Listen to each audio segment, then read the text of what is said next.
So I was just told. Is Jeff all right?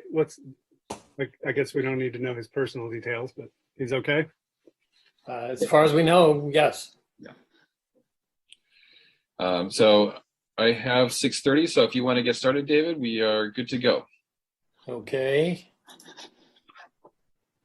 I don't have the word for word cheat sheet that Jeff uses, so I'm going to wing it a little bit. But this is the Monday, August 16th, 2021 Malibu Planning Commission regular meeting agenda. This meeting will be held via teleconference only in order to reduce the risk of spreading COVID-19 and pursuant to the governor's executive order N-08-21 and the County of Los Angeles Public Health Officer's order revised July 30, 2021. All votes taken during this teleconference meeting will be by roll call vote, and the vote will be publicly reported. If I missed anything, Trevor, just fill it in. Great photographic memory. No, I was reading from the top page of the agenda. Okay. I I think we're good. You can call the meeting to order in. do call it to order, and could Kathleen, are you there to take roll? I am. Thank you. Commissioner Hill, Yes, I'm here. Hi. Commissioner Maza, Here. Commissioner Smith, Here. Vice Chair Weil. Yes. You have a quorum with Chair Jennings absent. Vice Chair Weil, I make a motion to approve the agenda as staff recommends, the amended agenda. Do I have a second? I will second it. I'll second. Please call the roll. Commissioner Maza, Yes. Vice Chair Weil, Yes. Commissioner Hill, Yes. Commissioner Smith, Yes. motion carries. Thank you. Moving on to written and oral communications from the public on matters which are not on the agenda, but for which the Planning Commission has subject matter jurisdiction. Vice Chair, while you could ask for the report of the posting of the agenda. Oh, I'm sorry, posting on the agenda first. The agenda for this meeting was properly posted on, bear with me, August 6, 2021, with the amended agenda posted on August 12th, 2021. Thank you very much. Now, moving on to written oral communications from the public. Do we have any? We do. We have Joshua Smith, who has requested to speak. Okay. Mr. Smith, can you hear us?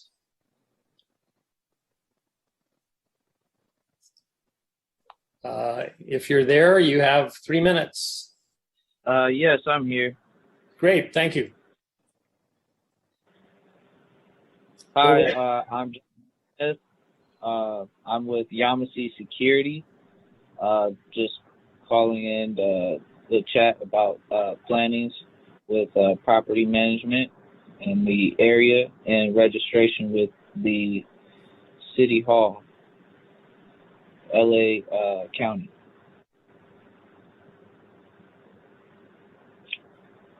Are you asking a question or just you want to make some comments on that subject? Just making comments on that subject. Letting you guys know we're here. We're available. Hold on a second. Hello. There we go. Yeah, nice. Okay. I don't know if my camera. Yeah, but we're here in town and setting up staff and just looking for new bids and new accounts to set up within the city, whether it's parks and recreation or it's residential or private, any special events you guys may have.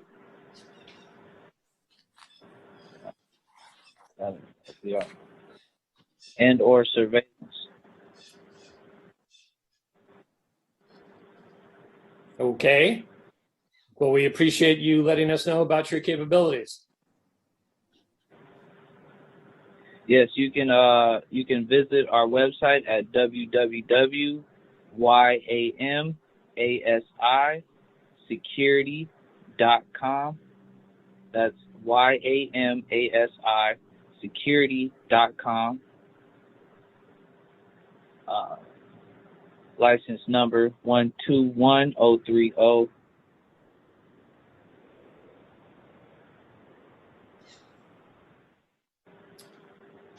Okay, anything you wish to add? You have about 55 seconds remaining. Well, we also are working with Nightscope. That is a robotics company. We are using surveillance rovers, 360 surveillance,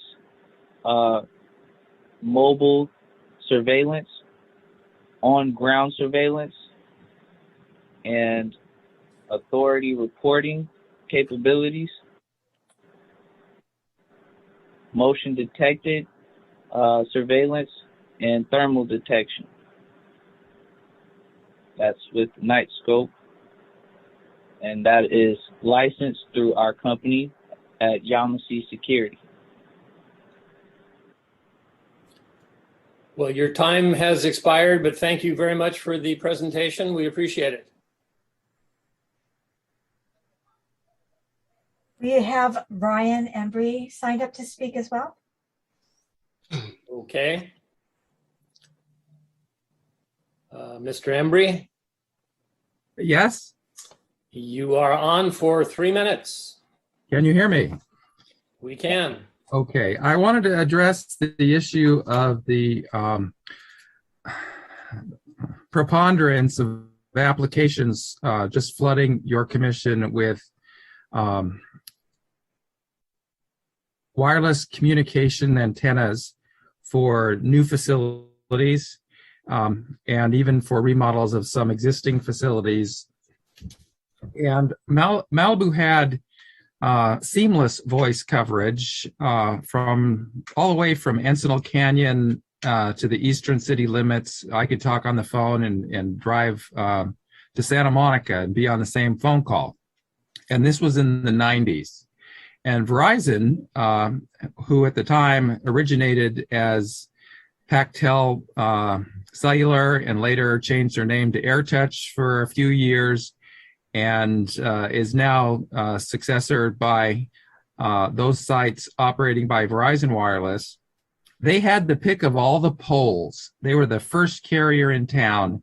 I had a lot to do with that, bringing cellular to Malibu, and to see the perversion of that system to be replaced by some other type of business model that requires 4 to 5 times the number of transmitters to accomplish the same thing is an overcomplication.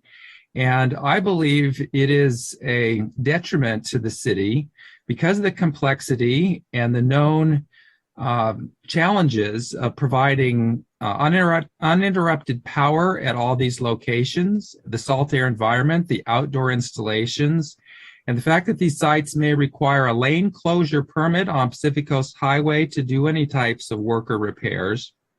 That this is a bad business concept for the city to entertain that these infill sites would even be necessary to fill a substantial gap in voice coverage, which does not exist anywhere on PCH for that matter. And I'm questioning the eligibility of many or most of these proposed applications to even be able to sneak under the umbrella of the shot clock rule, this fast track federal regulation. Those are really for remodels of existing facilities where a 10% increase in cabinet size or antenna size might be needed to implement the next generation of technology. But I don't see that happening here. I see a total build out of an alternative business plan. And the bottom line is that the target is to sell wireless coverage to fixed locations inside homes. That's not the mobile use that this was originally certified by the FCC for these carriers to do. So I Thank want you. you to keep that. I'm going to have to interrupt because you've run out of time. Thank you, sir. Thank you very much. That concludes public comment, not on the agenda. Thank you. I'm going to turn now then to Planning Commission and staff comments and inquiries. Are there any commissioners who would like to make comments? John? Yes, I was extremely disappointed when I got the giant staff report on one of the items tonight, and that the city decided that we did not have any ability to get input on public safety on the highway, even though our jurisdiction is only private property or public applications. And as far as I'm concerned, the most dangerous and out of control part of Malibu is PCH. And I had a talk with Steve McClary today where he said, oh, fires. Well, we've had a lot more deaths on PCH than fires. And we have people on the Public Safety Commission that can give us input and let us make rational decisions. And to have what I consider bureaucrats deny the public safety on the Pacific Coast Highway, I think is reprehensible. And I just want to say that. I'm sure that I've been to many safety commission meetings. They're very responsible in what they do, and they can contribute to the public safety. But by precluding us from getting any input from them is just plain silly as far as I'm concerned. Thank you. Trevor or Adrian, is there a response you'd like to make to that? We're talking procedurally here. We won't get into the substance of the matter on the agenda until we get there. Yeah, I think it's better if we pick that up with the agenda item itself. So if there's anything we want to talk about on the record on that, we can do it with the item. Okay. Any other commissioners? Greg. Hi, Commissioner Weil and everybody. Good evening. I'll start on a small note. It'd be great if we could have the PDF documents no longer than, say, 500 pages each. Both my computer and my iPad were just gagging on this file all week long. And maybe there's a rational way to break that up. Like one file is the current staff report, and then there's another file that's some past documents, or some rational way of breaking it into a few chunks. Next, some breaking news. Less than an hour ago, I got a email from the Coastal Commission saying they've come out with some new guidance to cities on sea level rise and infrastructure and what to do about that. Transportation, utilities, highway. I don't know what's in it yet, but there's a new publication for people to check out. Regarding the telecommunication stuff generally, we heard from several folks, I believe everybody heard the same thing I did, that there's just been a federal appellate decision that Mr. McCulloch was involved in. And I see Gail Karish is joining the meeting. And basically, the appellate court said the FCC has to go back and do a whole redo of the regulations that pertain to environmental health, children's health, long-term exposure to RF, et cetera. So long-term, it looks like we're going to have a whole new take on what is healthy and plausible and what's not. So I hope that staff will actively keep us informed of any developments in this arena and just, let us know, because, we can't keep track of everything. And then I had some questions about a few things on the minutes from a few of the past meetings, and I sent those to Kathleen. I think we cleared up a few things, but I just wanted to say publicly that I think there are some cases where now I might be in the dissent, and I feel like it's important to put a few things on the record in case somebody does decide they want to appeal something. And so I'll just say, or when I say, let's just put these comments on the record, that hopefully and ideally that should be a cue to say, oh, great, let's include those in the minutes. So we just have a complete picture of what the pro side was and maybe what the dissenting side was. And I'll leave it at that. Thanks. John? Can we have staff send us the Coastal Commission report? I didn't get it. Usually I get all these things. I get all kinds of stuff from them, but I never saw that. And I guess we're going to need to know it. Of course. It's just an email that just came in, like Commissioner Hill just mentioned a few minutes ago. So we'll make sure to send that over to all the commissioners. Dennis, do you have anything you want to add? Thank you, Commissioner Weil. I watched that city council meeting all the way to 1 o'clock. And I am appalled that we have a council member that feels that he's above being able to meet with or have ex parte communication with whoever has their project. I feel that the time that was wasted there, because I don't think he was prepared at all, as Mayor Grisante told him.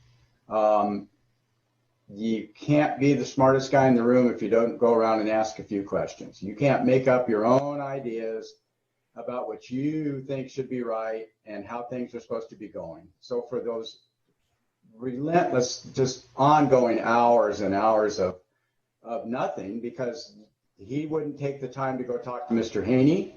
He felt like he, I guess, couldn't talk to Assistant Planning Director Fernandez, or at the least, Planning Director Malika. I know that Planner Rudolph is no longer here, so she was the original planner on it, but it just buried everybody and just ridiculous about how long that took. What it does to the staff, what it does to all the people sitting there. You know, there's a lot of us that I'm guessing there's a few of us that are actually watching that thing till 1 o'clock in the morning. And I'm one of them because I care about our city, as all of us do there on this Zoom call right now. And all those names I see down below that I'm looking at. I just think it's just an awful situation that he feels that he was afraid of some kind of a Brown Act. Well, Councilman Silverstein, the state of California allows us to do that, and we're allowed to go visit with 2 other commissioners. I enjoyed my visits that I've been having lately. Commissioner Hill and I have been showing up on jobs together, and I've learned something from him because he's thinking about something a little bit different. It's been a great thing. So I just want to say that, and hopefully Councilman Silverstein will think differently from now on and actually take a minute. And these are your people that live here that count on at least some kind of communication, whether you agree or not. You could talk to them. Thank you. Thank you. Staff comments. Adrian or Trevor? Oh, yeah. We have some comments. More of an announcement. So we're sad to say that Kathleen Steckel will be retiring from city service. Her last day is the 23rd of this month. And this would be her very last meeting. So Patricia Salazar will be filling as the recording secretary for the time being until we find someone to take over that responsibility. Wow. Well, congratulations, Kathleen. Your gain, our loss. Yes. Absolutely. I'd like to say Thank that you. I've known hundreds of staffers at the city over the last 30 years. And Kathleen is the most conscientious of all. And I think it's a huge loss to the city. Yeah. I wish her well. I hope she becomes mayor somewhere. I appreciate the kind words. Thank you so much for your graciousness. It has been a pleasure. Adrian, anything else? Yeah, one or two other things. The Planning Commission meeting is being streamed online. However, they're having issues with it being aired on Channel 3. But again, I'm not sure when they will be able to resolve those technical difficulties, but it is available online on YouTube, and as well as they can stream it and listen to the meeting as well. And then the last item is regarding minutes. We have Patricia Salazar here that can probably just, let you know what our typical process is for minutes. and maybe explain that a little bit better so that the commissioners understand what we do. Thank you, Adrian. I'm glad that we had resolved the earlier issues, Commissioner Hill, with you. But I want to just, especially for members of the public, to hear this, that when the meeting minutes, the action minutes, the video, the agenda packet, all of that is part of the record. So when a commissioner will state for the record, et cetera, that is part of the video. If we only included that terminology, then we would be omitting a lot of the information. So we just wanted to make that clear for you. Okay. Question? And if I could, yeah. No, I go ahead on the minutes. I want to question. Yeah, just to follow up on that. No, I understand that that's how the record works. And I view the minutes as being sort of a table of contents or a rough guide to what somebody might see when they actually look at the record. So that was just my thought about, if there's a significant dissent, or when somebody says expressly, let's put this in the record, maybe that's something to take into account. Yeah, and as somebody that does a lot of legislative research for the city, what I can tell you is there is no substitution for watching the videos. So whenever we have an appellant or an interested party, we always refer them to the video to watch that. So thank you.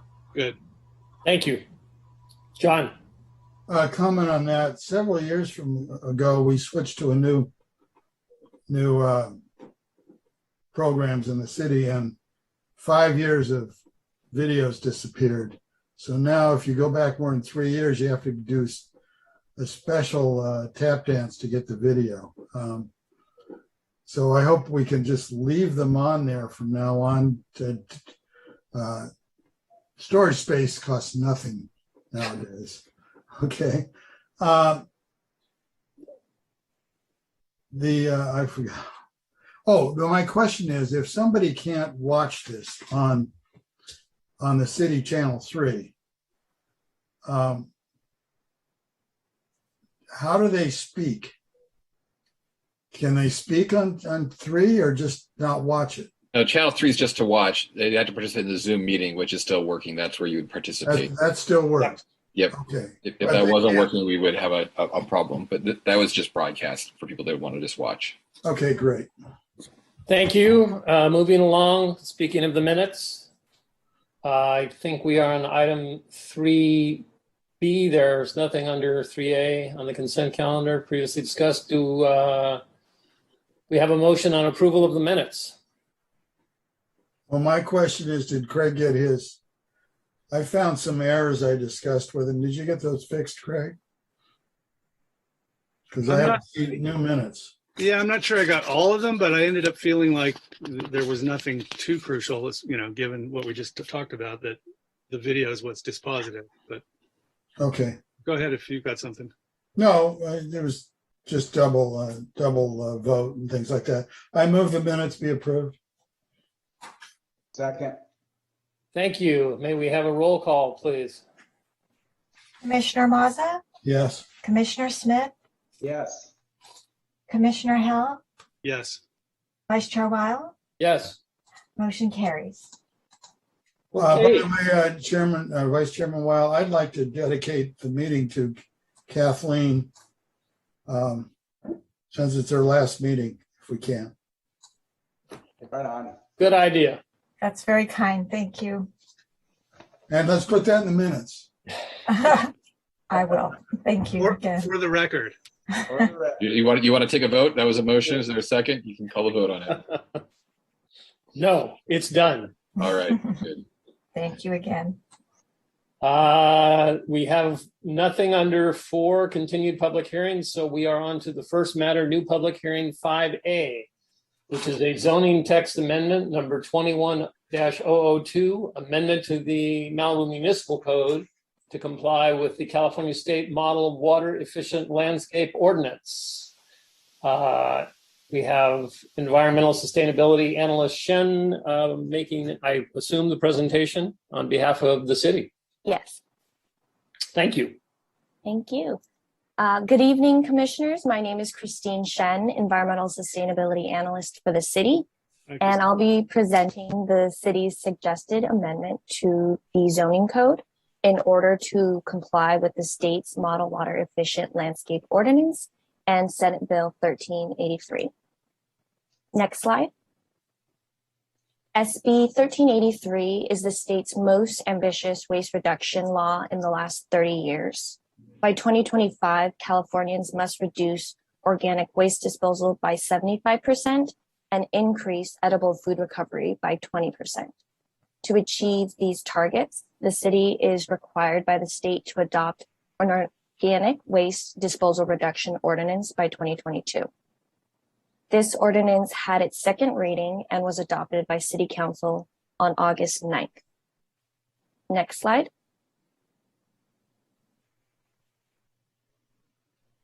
In addition to amending the solid waste municipal code for organic waste disposal reduction, the city is also required to adopt an ordinance that requires compliance with the state's Model Water Efficient Landscape Ordinance, or MWELO. MWELO requires new construction and landscaping projects to use more efficient irrigation systems, and specifically for SB 1383, use specific levels of compost and mulch, and sets a precedent for mulch made from recycled or post-consumer materials as opposed to virgin forest products. After reviewing the state's MWELO and the city's landscape water conservation and fire protection chapter of the city's zoning code, the city attorney's office recommended that the MWELO requirements be added to the landscape water conservation and fire protection chapter.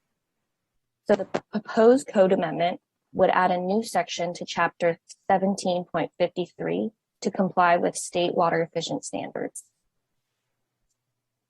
Next slide, please. Our recommendation this evening is to meet the state's requirements by adopting a resolution recommending the City Council adopt a zoning text amendment regarding compliance with the state Model Water Efficient Landscape Ordinance. And that concludes the presentation. Staff is happy to answer any questions that you may have. Thank you very much. Let's do disclosures first. Anybody have any? We don't need a disclosure. This is a legislative item. Oh, So. perfect. John, I saw your hand up. Yeah, I went through this pretty closely and I looked at the form that I guess is supposed to be filed quarterly for each individual that has any garbage. And it required filling out this form and turning it in for everybody in Malibu that has any garbage, which I would assume every household. And it required you to weigh all your green waste, including your tree cuttings and all that stuff. Is that really true? And do you expect compliance? I believe you're referring to the self-hauler quarterly report. So for folks that are not receiving or landscaping service from a permitted city hauler, they would be required to fill that sheet out. But most residents and businesses do receive service from a hauler. So the hauler would be reporting to the city on that. It's only the case when it's a self-hauler, which is like a landscaper, third party. But it doesn't include waste management. Waste management would report on behalf of their customers. And they're already doing this. Okay. Now, one of the things I see, I live on Point Dume. Every Saturday morning I take a walk. Every Saturday morning I see all the trees and all the foliage lined up getting ready to be planted. Hundreds of plants. And they're all done by Monday. So as I understand it, this would be a violation of our municipal code, and Council Policy 43 does not allow any enforcement unless it's turned in by a neighbor.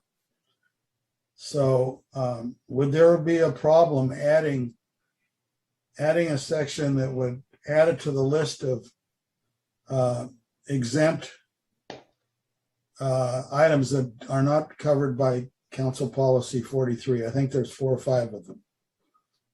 But it seems like we're passing an ordinance with zero enforceability. If you wanted to do that, Commissioner Mazza, the recommendation then be to the council that they amend policy 43 to exempt it would be the way to do it. So you could make that recommendation that be included with your resolution tonight. Okay, if we don't have any public speakers, I'm going to make a motion to accept staff's recommendation with the addition to recommend to the city council that enforcement of this issue shall be exempted in council policy number 43. Do we have any public speakers? We do not. Okay, if you could open and close the public hearing then, Vice Chair Way. Yes. So public speaking was open, and having no speakers now closed, and I saw Commissioner Hill's hand up for a minute there. Yeah, just in terms of the overall process of what we're doing right now, we're sending a recommendation to council. I have a number of things. John has a few things. Maybe what we should be doing is just taking a straw vote on these different items and saying, is this something that we want to include in the recommendation? And if that makes sense to people, then I could go ahead and second John's motion, and then we can add other bits of recommendation to it as we go along. Does that sound like a plausible way of addressing this, Commissioner Weil? I'm not 100% sure I followed. If the answer is yes, we should go ahead and act on Commissioner Mazza's motion. I'm not sure then what you want to do. I'll second it for discussion. Okay, and I will entertain amendments. Okay. And so and then I repeat my motion, so it's in this. These amendments are simply recommendations to council that, Right. along with our passage of this, we are suggesting that they consider the following issues. The motion is then to approve staff's recommendation and also recommend that enforcement be exempt from policy 43. That's the current motion. And then I believe, Commissioner Hill, you're going to propose additional friendly amendments. Is that correct? okay? Correct. You want to start? Sorry. Should I go on, or are we going to just leave it all on the table for now, as is? Well, do you want to have straw votes in each one of these, or do we just? How many are we talking about here? Well, I haven't counted them, but I don't know, a page. If the choice is between doing that and leaving it as it is, maybe an easy choice. Yeah, well, let me bring up some things, and we'll just see what kind of appetite there is. Okay, my first comment is that this is very complex, and really we should be having weigh in the commission. We should recommend to the council that they appoint an ad hoc committee comprised of some variety of interested stakeholders. And I don't want to specify the exact numbers, but for example, somebody who knows about horticulture, somebody, irrigation expert, some contractor types, some environmental types, get a range of people who know about this stuff. Because we can't just be sitting here and custom tailoring little recommendations about this and that and the other thing. We need that expertise, because this state law, it can be amended to fit the city's particular circumstances, as long as our requirements are more restrictive than the state law. But a lot of what's in it is just doesn't even seem applicable to us exactly. And there's going to be some ways we need to tailor it to address our unique circumstances here. Should I keep going, or John has his hand up? Well, I just want to ask Trevor, this is a state law. And Craig says we can make it more strict, but how much can we change it? And it's already passed the city council, as I understand. Mm-hmm. So what are we asking the city council to do? To change it, or are they going to have a second vote, or what's happening? Well, we're required to adopt certain provisions of this model ordinance here. So there's really no flexibility about that. If you're talking about going beyond, the city already has a number of landscaping requirements that are already in place. So if you guys want to recommend that they have someone study the landscaping restrictions, and if there should be further adjustments, you're welcome to. Okay, I'll accept that amendment. And that's part of my concern. I'll get into some details, but there are some places where this might conflict with existing landscaping ordinance. Well, it right now it's set up that the more restrictive is what applies. So you have the existing, and then basically we're doing the minimum that's required. Is that correct, Christine? You're muted. Yes, Muted. that is.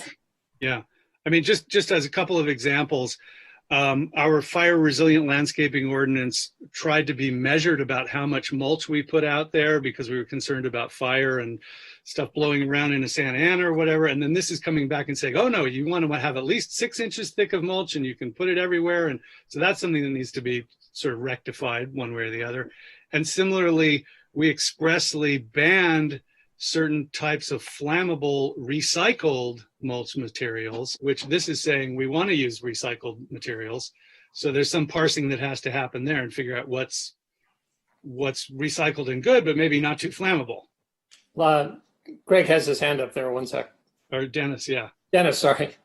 I'm looking at Director Bundy, and I'm realizing, she's into this thing for a reason. She's part of this group. So I'm guessing that she probably has information that can either help Commissioner Hill with a couple of things or tell us how loaded this thing already is or not loaded. So Director Bundy, I would appreciate your help.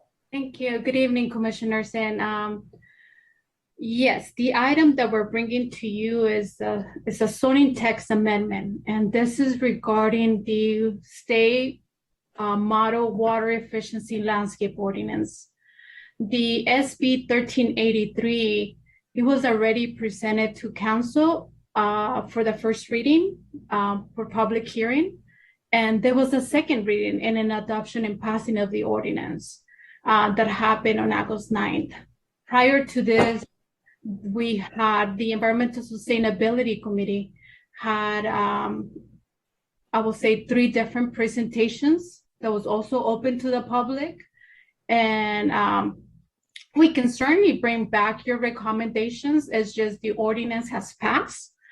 And the item that is before you is just to complement this ordinance by including a section under the landscape planning zoning ordinance to add a more inclusive items for the state requirements as far as the landscape water efficiency landscape ordinance.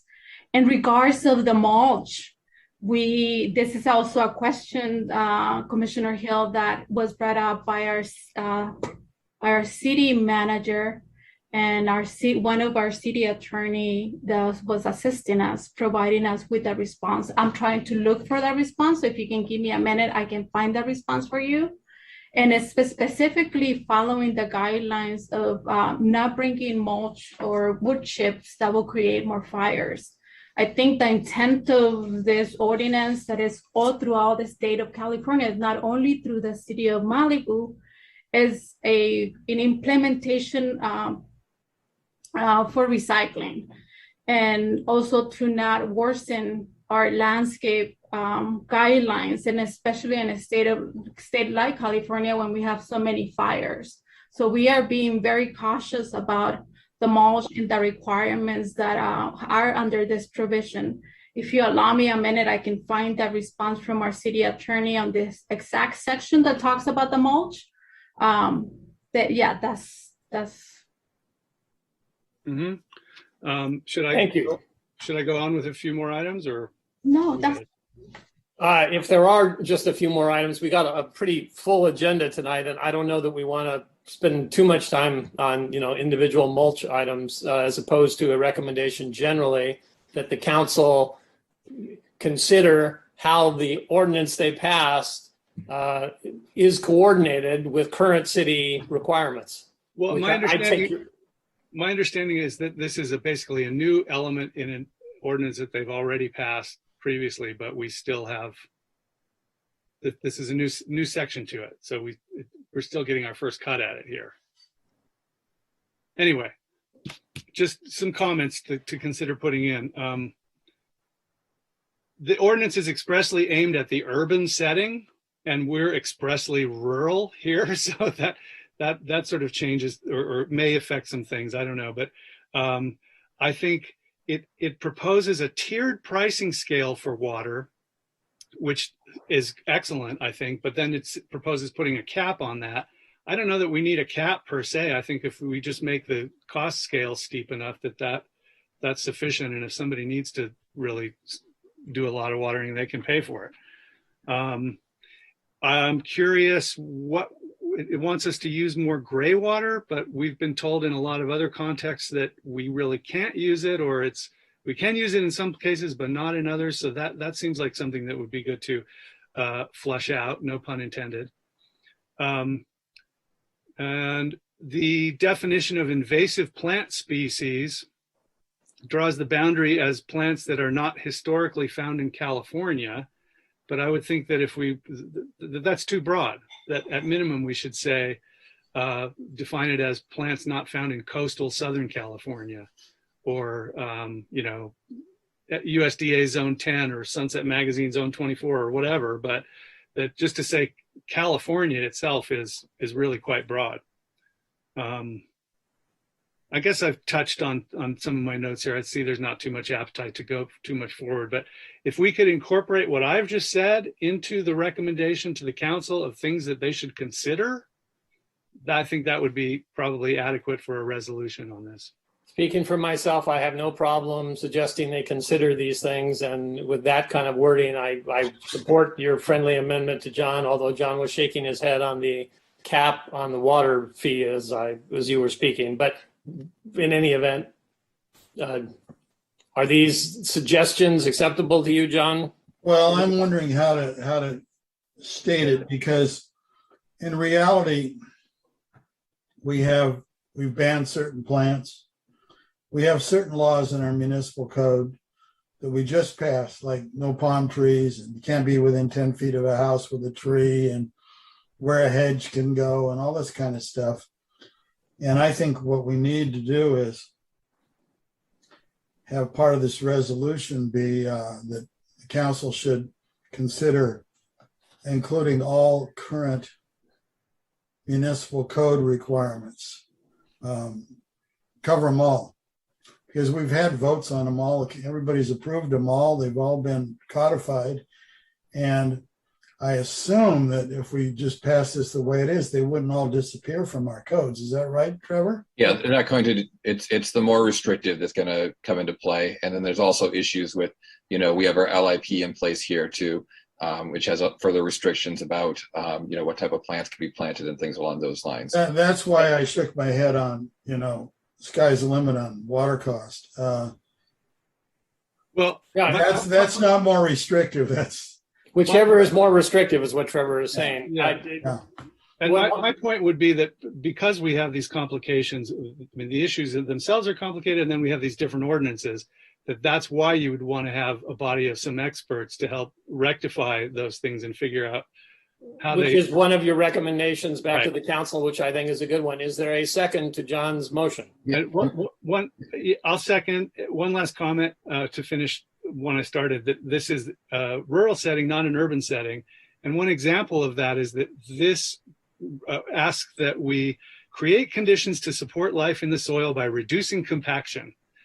But actually the way to keep invasive plants out is to increase compaction. And when you do weeding, to actually compact the soil after you take the invasive out so it doesn't just reseed there. So just a little example of the understood. Yeah. My question would be, and maybe Christine could tell me, is this ban on anything that doesn't grow in California? Somebody's got a rose in their yard, they got to rip it out. It's not a native plant. Is that what the ordinance says?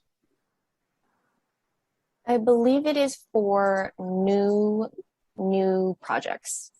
Okay. With a certain square footage addition of landscaping being added. So we're from now on, Trevor, you tell me if I'm wrong, we're bound to approve only landscape plans that use native plants, native to California plants. I think there are exceptions for some so-called ornamental plants close to houses. Okay, but in general, I guess this is a question of Adrian. Are we going to get, every time we get a landscape review, are we going to get a review of whether it follows this ordinance? Or do we just have to remember everything? Well, all the landscaping plans before they come to the planning commission and before a decision is made on them, they're reviewed by the city biologist.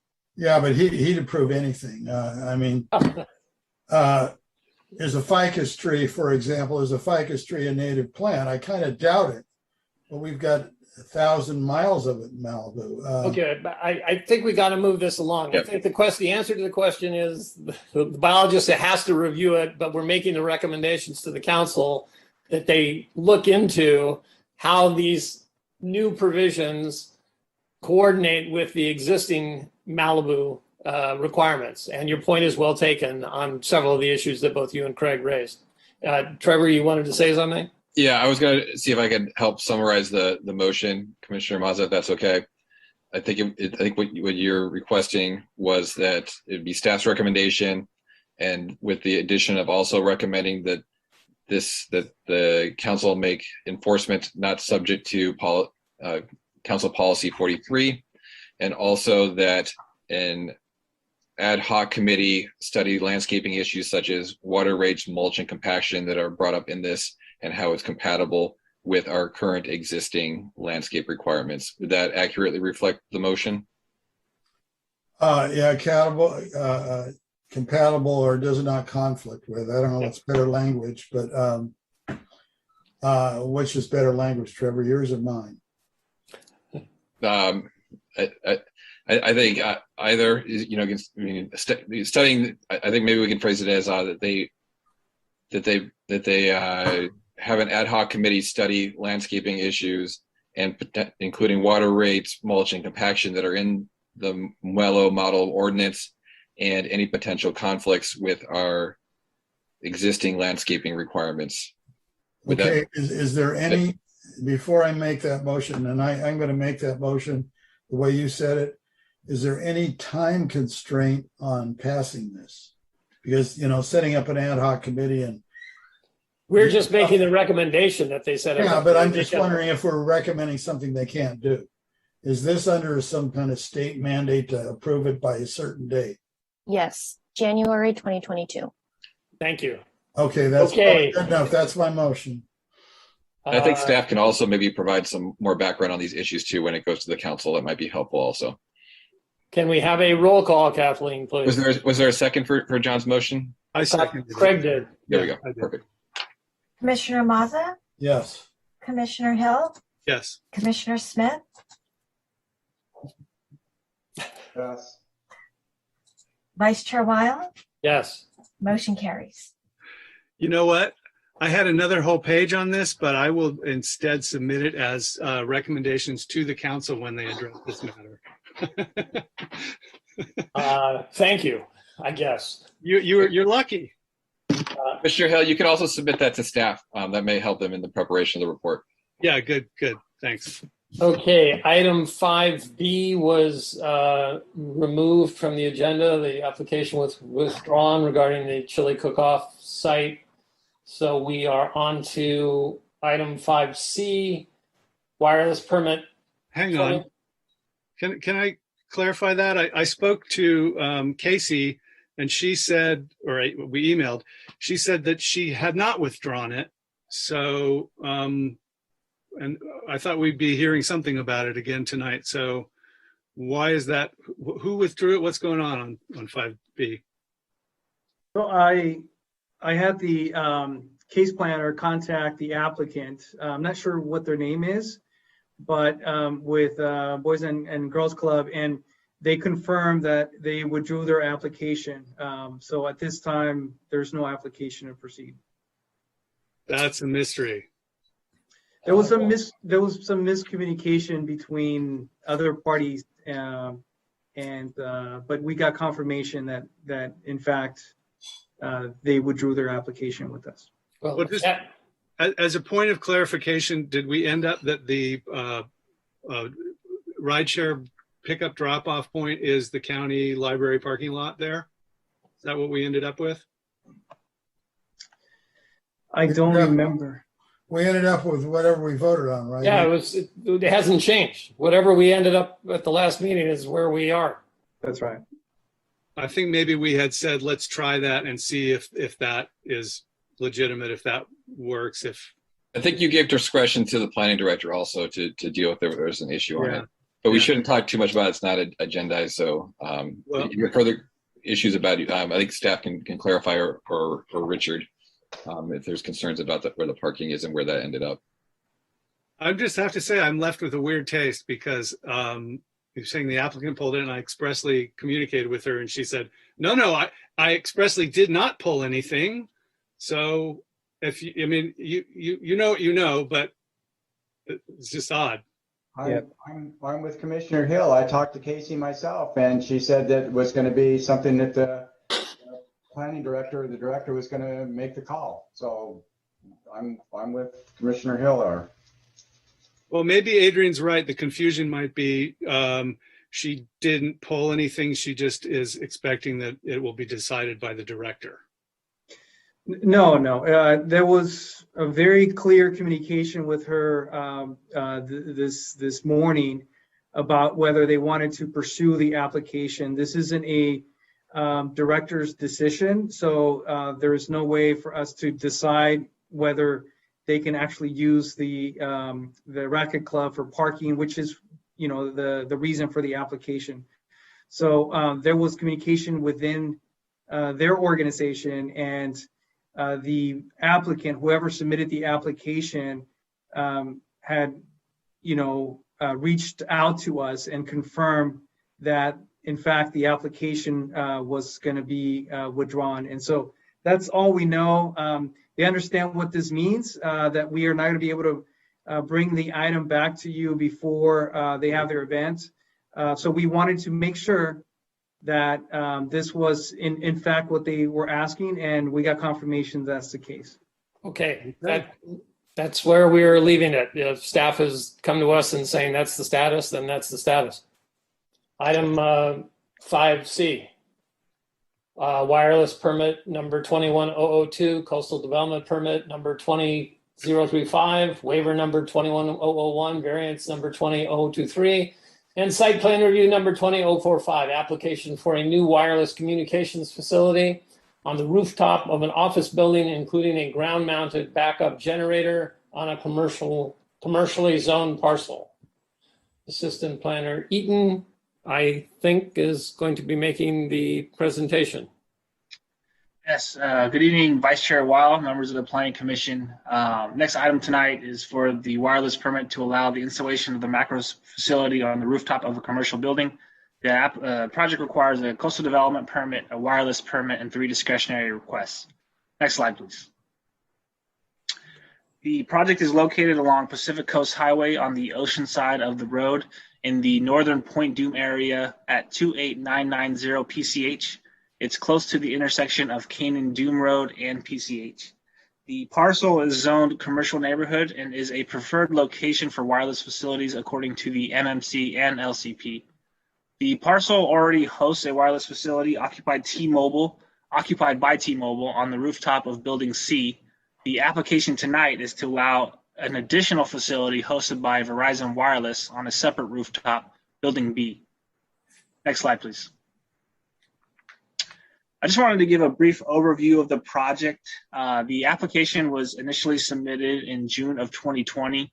In April of 2021, the City Council adopted Ordinance 484 and Resolution number 2117, amending the standards for wireless facilities in the non-right-of-way. The application was deemed ready for processing on July 22nd, 2021.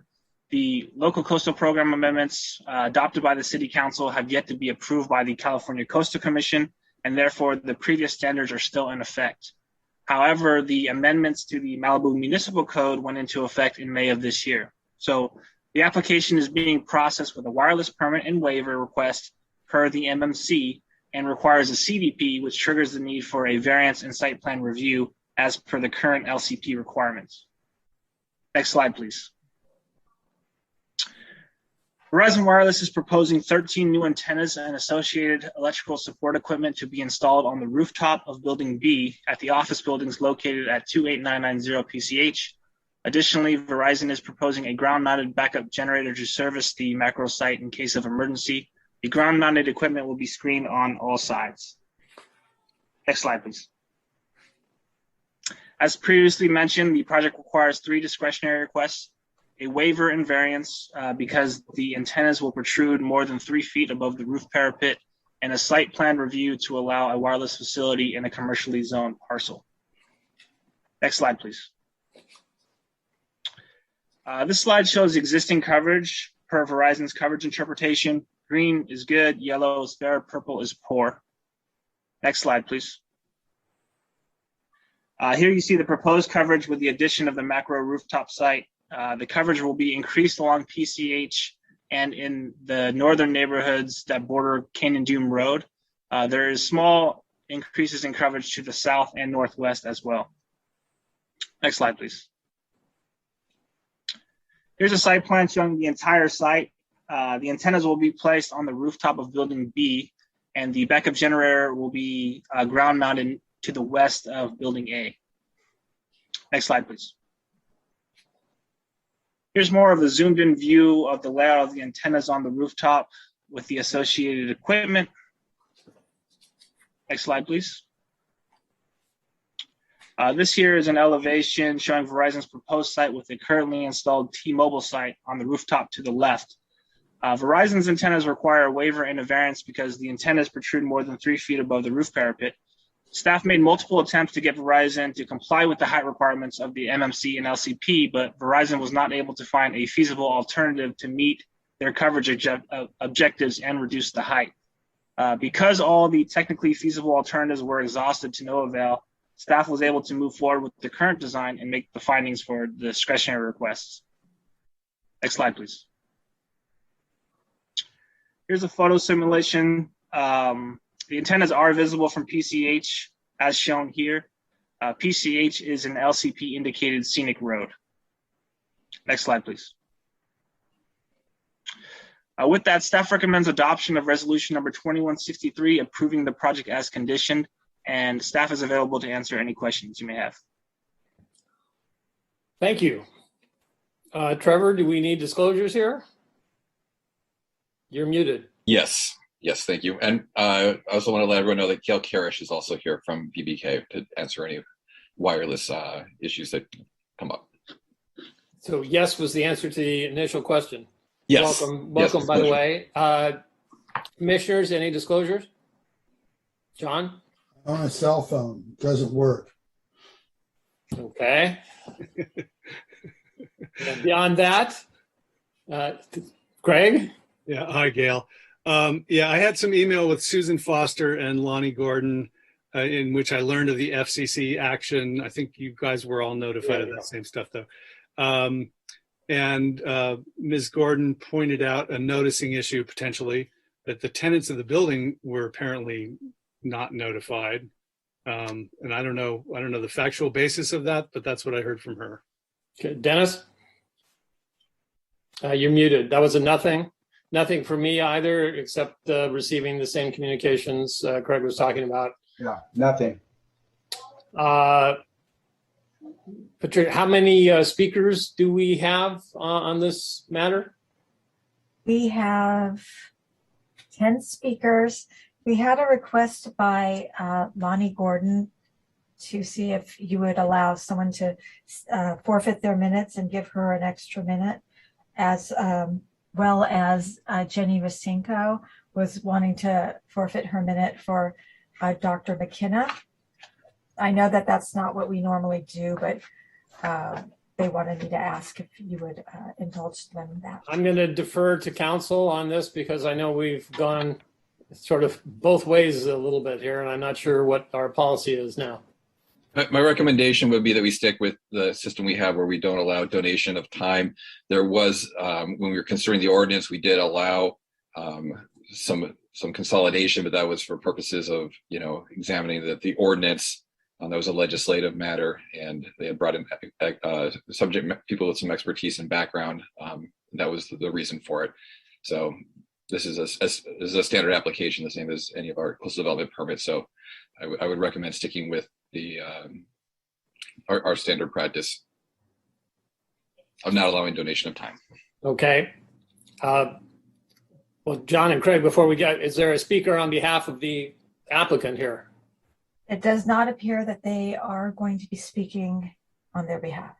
That was my Okay. question. Okay, then I suggest, John, can I open the mic to those who want to speak now? I just wanted to ask about that Trevor's last statement. Trevor, this saves us time in a lot of meetings. How do we change it? Well, I'd like to put that discussion aside because it's not going to change what we're going to do right now. And I'd like to go ahead and let the 10 speakers, your point is well taken. We should, as a commission, have a policy, and it should be something we apply across the board. But I don't think we want to debate that in the middle of this one. Do we have to agendize it? That's my question, actually. You Do could we have to go to city council, or do we have to change the municipal code, or what do we do?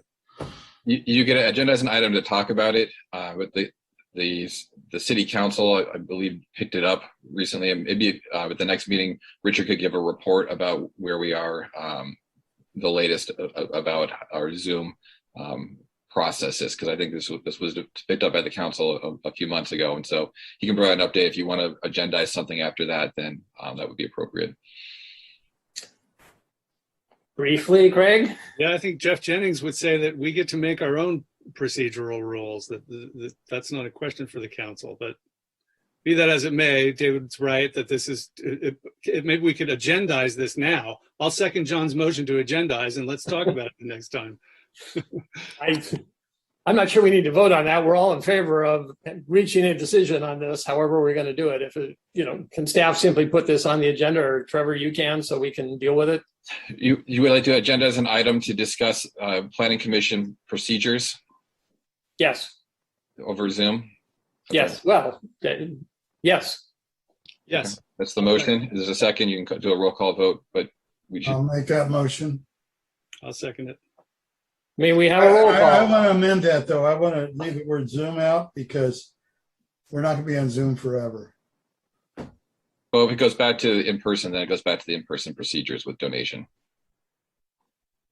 Okay. I think we want to discuss it both ways. Okay, my motion is to discuss it both ways. Okay. Tricia, may we have a roll call, please? Kathleen, sorry. That's okay. Commissioner Mazza, Yes. Commissioner Hill, Yes. Commissioner Smith, No. Vice Chair Weil, Yes. motion carries. Okay.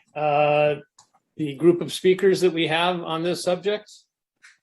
The first speaker we have is Scott Halley. Scott, welcome. You have 3 minutes.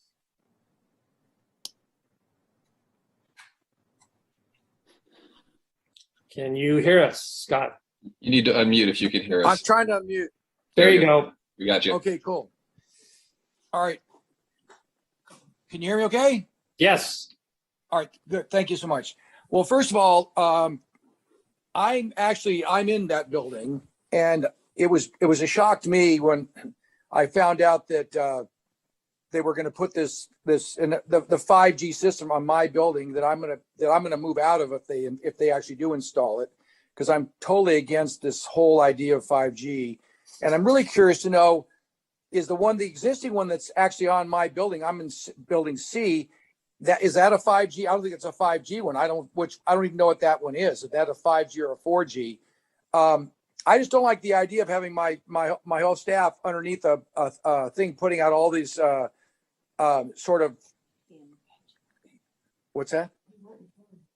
Whatever, all these, there's got to be some sort of, not, I don't know what the words radiation, whatever it's going to be, but for years I've made a point of keeping as much electricity and as much radio waves out of with my family and my house by putting in whether I put copper wire behind my electrical panels, et cetera. And I don't know if they're doing any of that in this particular application, but I don't think they're really thinking about it. And I tried to notify my landlord today, and they never called me back. It really bothers me that there's not more information on exactly what this could do to people. I'm sure we're going to hear about it from the other speakers, but I'm totally against it. And like I said, I'm going on the record right now. If it does go on my building, I'm moving out. And I don't know where. I'm going to move somewhere else in Malibu, or maybe I'll even move out of Malibu at this point. Thank you for hearing what I have to say. Thank you. Raises a question, I guess, Trevor, I don't know if it's for you or for Adrian, but weren't notifications done for this project? And does it just go to the building owner and not the tenants? No, the notification was sent out to everyone who owns property within 1,000 feet. And so it went to the property owner. It also went to the occupant/tenant. So Okay. Commercial buildings, there were multiple mailers that went out for each of the tenants. Thank you. No problem. Kathleen, next speaker. Next, we have Lonnie Gordon. Can you hear me? Yes, we can. Oh, good, because this wasn't working the other night. So good evening, Vice Chair Well. Hold on just a minute. I lost my little speech here. Good evening, Vice Chair Well and Commissioners. I'm going to have to talk really fast since I can't have any minutes from anyone. I'm representing Malibu for Safe Tech. And first, I want to thank Commissioner Mazza for suggesting a telecommunications commission to hear these applications. I know they're very technical, time consuming, and often frustrating. And I think you have enough on your respective plates right now. I also want to note that the Children's Health Defense and the Environmental Health Trust won their suit in the DC Ninth Circuit Court of Appeals against the FCC, and it was ordered that this judgment be remanded to the FCC to provide a reasoned explanation for its determination that its guidelines adequately protect harmful effects of exposure to radio frequency radiation unrelated to cancer, in accordance in the opinion of the court, which was filed on August 13th. So what was is not anymore. I believe in the precautionary principle. I visited every tenant who was open on Friday, as well as Diamond's Malibu Gym and the Aloe House across the street. Only a few tenants in the proposed building site and across the street were properly noticed. Most of them said they never received anything. Most had no idea of what's planned. We oppose this 1,249 square foot site with 13 installations plus additional electrical installations. Most of the RF energy is radiated outward in a horizontal plane. The data is incomplete because it provides no representation of omnidirectional fields. So there should be a study showing RF radiation in a third dimension downward.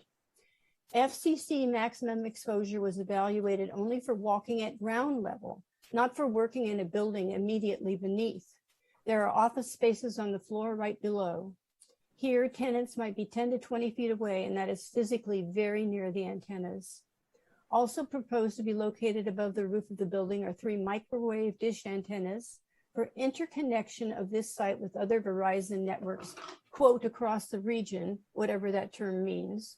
Some of these antennas are directional, some are omnidirectional. What is the radiation and environmental effects of all of these 13 antennas combined? There should be a study of the increase in electrical fire risk as well, created by adding 13 antennas to this building, along with all their electrical support equipment housed inside the building, drawing substantial current. There's already a T-Mobile site with electrical equipment at the far end of the building with multiple warning signs on the door. Will they want to upgrade too? Does the building's electrical system need to be upgraded to accommodate all of this? More broadly, we have no evidence to support the Verizon assertion, quote, as proposed and conditioned, the site will not be detrimental to public health and not pose an undue fire risk, unquote. Malibu for Safe Tech has worked very hard to upgrade the fire and electrical requirements for telecom installations in our fire-prone area. Did CMS verify the gap in coverage, or was that a condition just accepted from Verizon? Ms. Gordon, it was sorry to interrupt you, but we have run out of time. I was almost done. I had one more sentence. Thank you. Go finish your sentence. It was suggested by my attorney that due to our 2 upcoming appeals, I keep this brief. Thank you for your time and consideration of these points. I appreciate it. Thank you. Next, we have Dr. Kelly McKenna. Thank you. Dr. McKenna, can you hear us? Yes, I can hear you. Can you hear me? Yes. Good evening, commissioners. My name, obviously, Dr. Kelly McKenna. I'm the director of the McKenna Learning Center, an educational agency providing academic support for students with learning differences. I'm here this evening not only to represent the health of my students, but the health of all of Malibu's children and young adults. Specifically, I urge the Planning Commission to oppose or at least delay the installation of, or the approval of Verizon's 5G macro rooftop signal towers and generators on the building at 28990 Pacific Coast Highway. The last research regarding the safety recommendations for non-ionized radiation was performed in 1996. Since that time, there have been scientists around the world who've conducted continued research. Thus far, what scientists have found via peer-reviewed research is that due to the nature of 5G's frequency and pulse, there's an increase in ambient levels of wireless radio frequency radiation, which in turn can lead to a myriad of adverse effects, including increased brain cancer, DNA damage, immune dysfunction, altered brain development, damaged reproduction, sleep changes, hyperactivity, and memory damage. As an educator working with a sensitive population, the potential harm for 5G is not worth the risk to the health and intellect of our children. At a minimum, there is a need for further unbiased scientific research to determine the safety and effective uses of such technology. In fact, last week, as we already heard, the DC District Court ruled against the FCC, stating the FCC has limited and outdated and insufficient research to understand the true nature and potential harm from 5G non-ionizing radiation. In fact, this will require FCC to begin new research with the latest form of technology. Furthermore, placing these radiation emitting devices upon a building in which people with disabilities work and attend classes may be in violation of OSHA and of the American with Disabilities Act. Finally, this proposed installation of not one, but 13 towers and transformers located on the top of a building adjacent was given the green light without information having been provided to the tenants, including myself. The radiation emitted from these transmitters could have a very significant effect upon the health of my students, my neighbors, and those people who work out at the gym, attend the treatment center across the street, and the homes directly across from our building. Malibu's always placed a great importance on the health of both the environment and its people. Thus, until we know more about the health and environmental impacts of 5G, I've beseeched the Planning Commission to oppose or postpone this permit. Thank you for your time. Thank you very much. Kathleen, next speaker. Linda Zilski. Hi, can you hear me? Yes, we can. Hi, commissioners. Thanks for being there for us in Malibu. I oppose this this application of these towers. I've gone around Point Dume with my RF meter lately, and while we were all inside, and all these wireless towers have gone up, the RF meter on spikes, and it goes so high and screams so loud every time I go by any of these towers. It can't be healthy for myself or others. I do go into that building quite often for different reasons, and I oppose it. I think that for all the reasons everybody else has been speaking for as well. Thank you so much. Thank you. Kathleen, next speaker. Next speaker is Jenny Rusinko. Should she decide she would like to speak, she had wanted to cede her minutes, but perhaps she would like to speak. Yes, I'm here. Can you hear me? Yes, we can. Okay, wonderful. Thank you. Okay, good evening, Planning Commission. I really was hoping to cede my minute to Dr. McKenna because her school is housed in this office building complex, and she really can speak with more authority on how this will affect her students. I do personally know one of her students, and that this particular student is protected under the American Disabilities Act and who is EMF sensitive.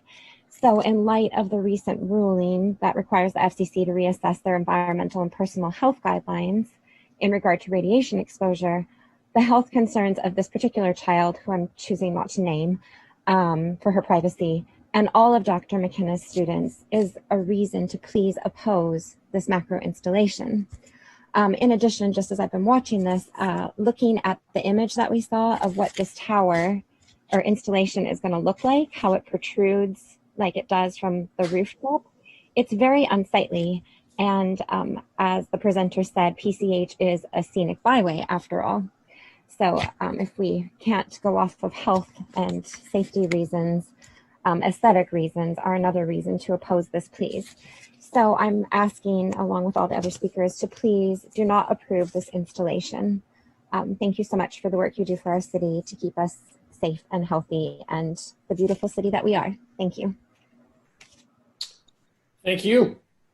Next, we have Mark Graham. Mr. Graham?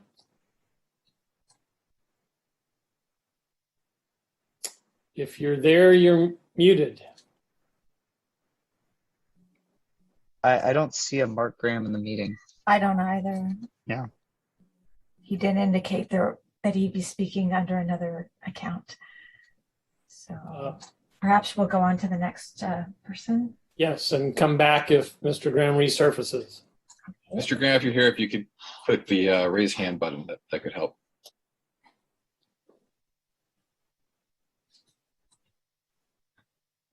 I don't see him at the Don't moment. see it. The next person is Rossi Titcher. Okay. I don't see that name either. Yes, hello. Oh, there we go. Yes, Ms. Butcher? I was finally unmuted. Yes. Hi. My wish was to give to cede my minutes to Lonnie Gordon. However, since they were not given to her, yes, I would like to state that I oppose this installation. The reasons, healthy reasons, that were explained quite well previously. Also, it will be pretty unsightly, and I care about my city. I've been a Malibu citizen for a very long time, and I really care what happens here, both health-wise and the way the city looks. Thank you very much for allowing me to voice my opinion. Thank you very much. Next, we have Akai Yang. Okay. Hi. Hello. Hello. This is Akai Yang. I live on Point Dome area. I was going to give my minutes to Lonnie, but let me just say something about this. I'm against this installation. I'm so surprised that most of the tenants in the building were not notified with this huge antenna. So many antennas being installed to this habitable building site, and I kept thinking, I'm really horrified. I mean, if we approve this installation, what else can we not approve? I mean, this is so ugly and so close to the residential area. If we approve this, then how are we going to stop all these antennas? So I just don't know. I'm just like very. I mean, if we approve this, then there's no, I just feel like we're just so helpless. There's nothing else we can do. Anyway, that's what all I want to say. And thank you very much. Thank you for your comments. Next. Next, we have Ryan Embry.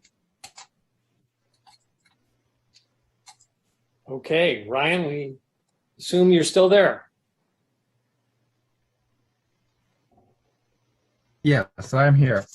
I have some questions, but in general, I wanted to say that I don't even know why staff is processing an application that is not compliant with the code, that requires a variance and so forth. It really does lead the applicant down the path of, forget the code. All we have to do is charm the commission and we'll get what we want.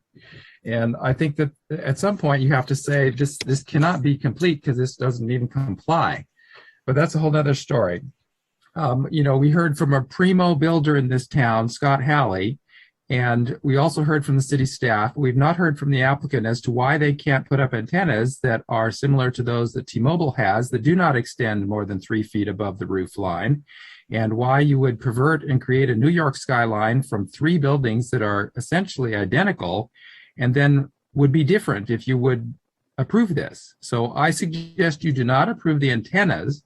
I'm not saying that the site is not a good site or eligible in other respects, but we need to really stick to the city's codes. That's what they're for. We spent a lot of time debating those codes. I wanted to bring you to page 3 of the report, the 22-page report. There's a bullet point at the top, and it says something which I don't think is accurate or true.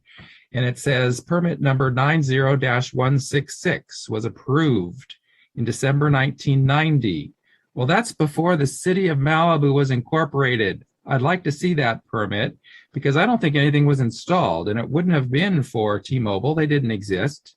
It might have been for Nextel, a company acquired by Sprint and now under the umbrella of T-Mobile or Deutsche Telekom.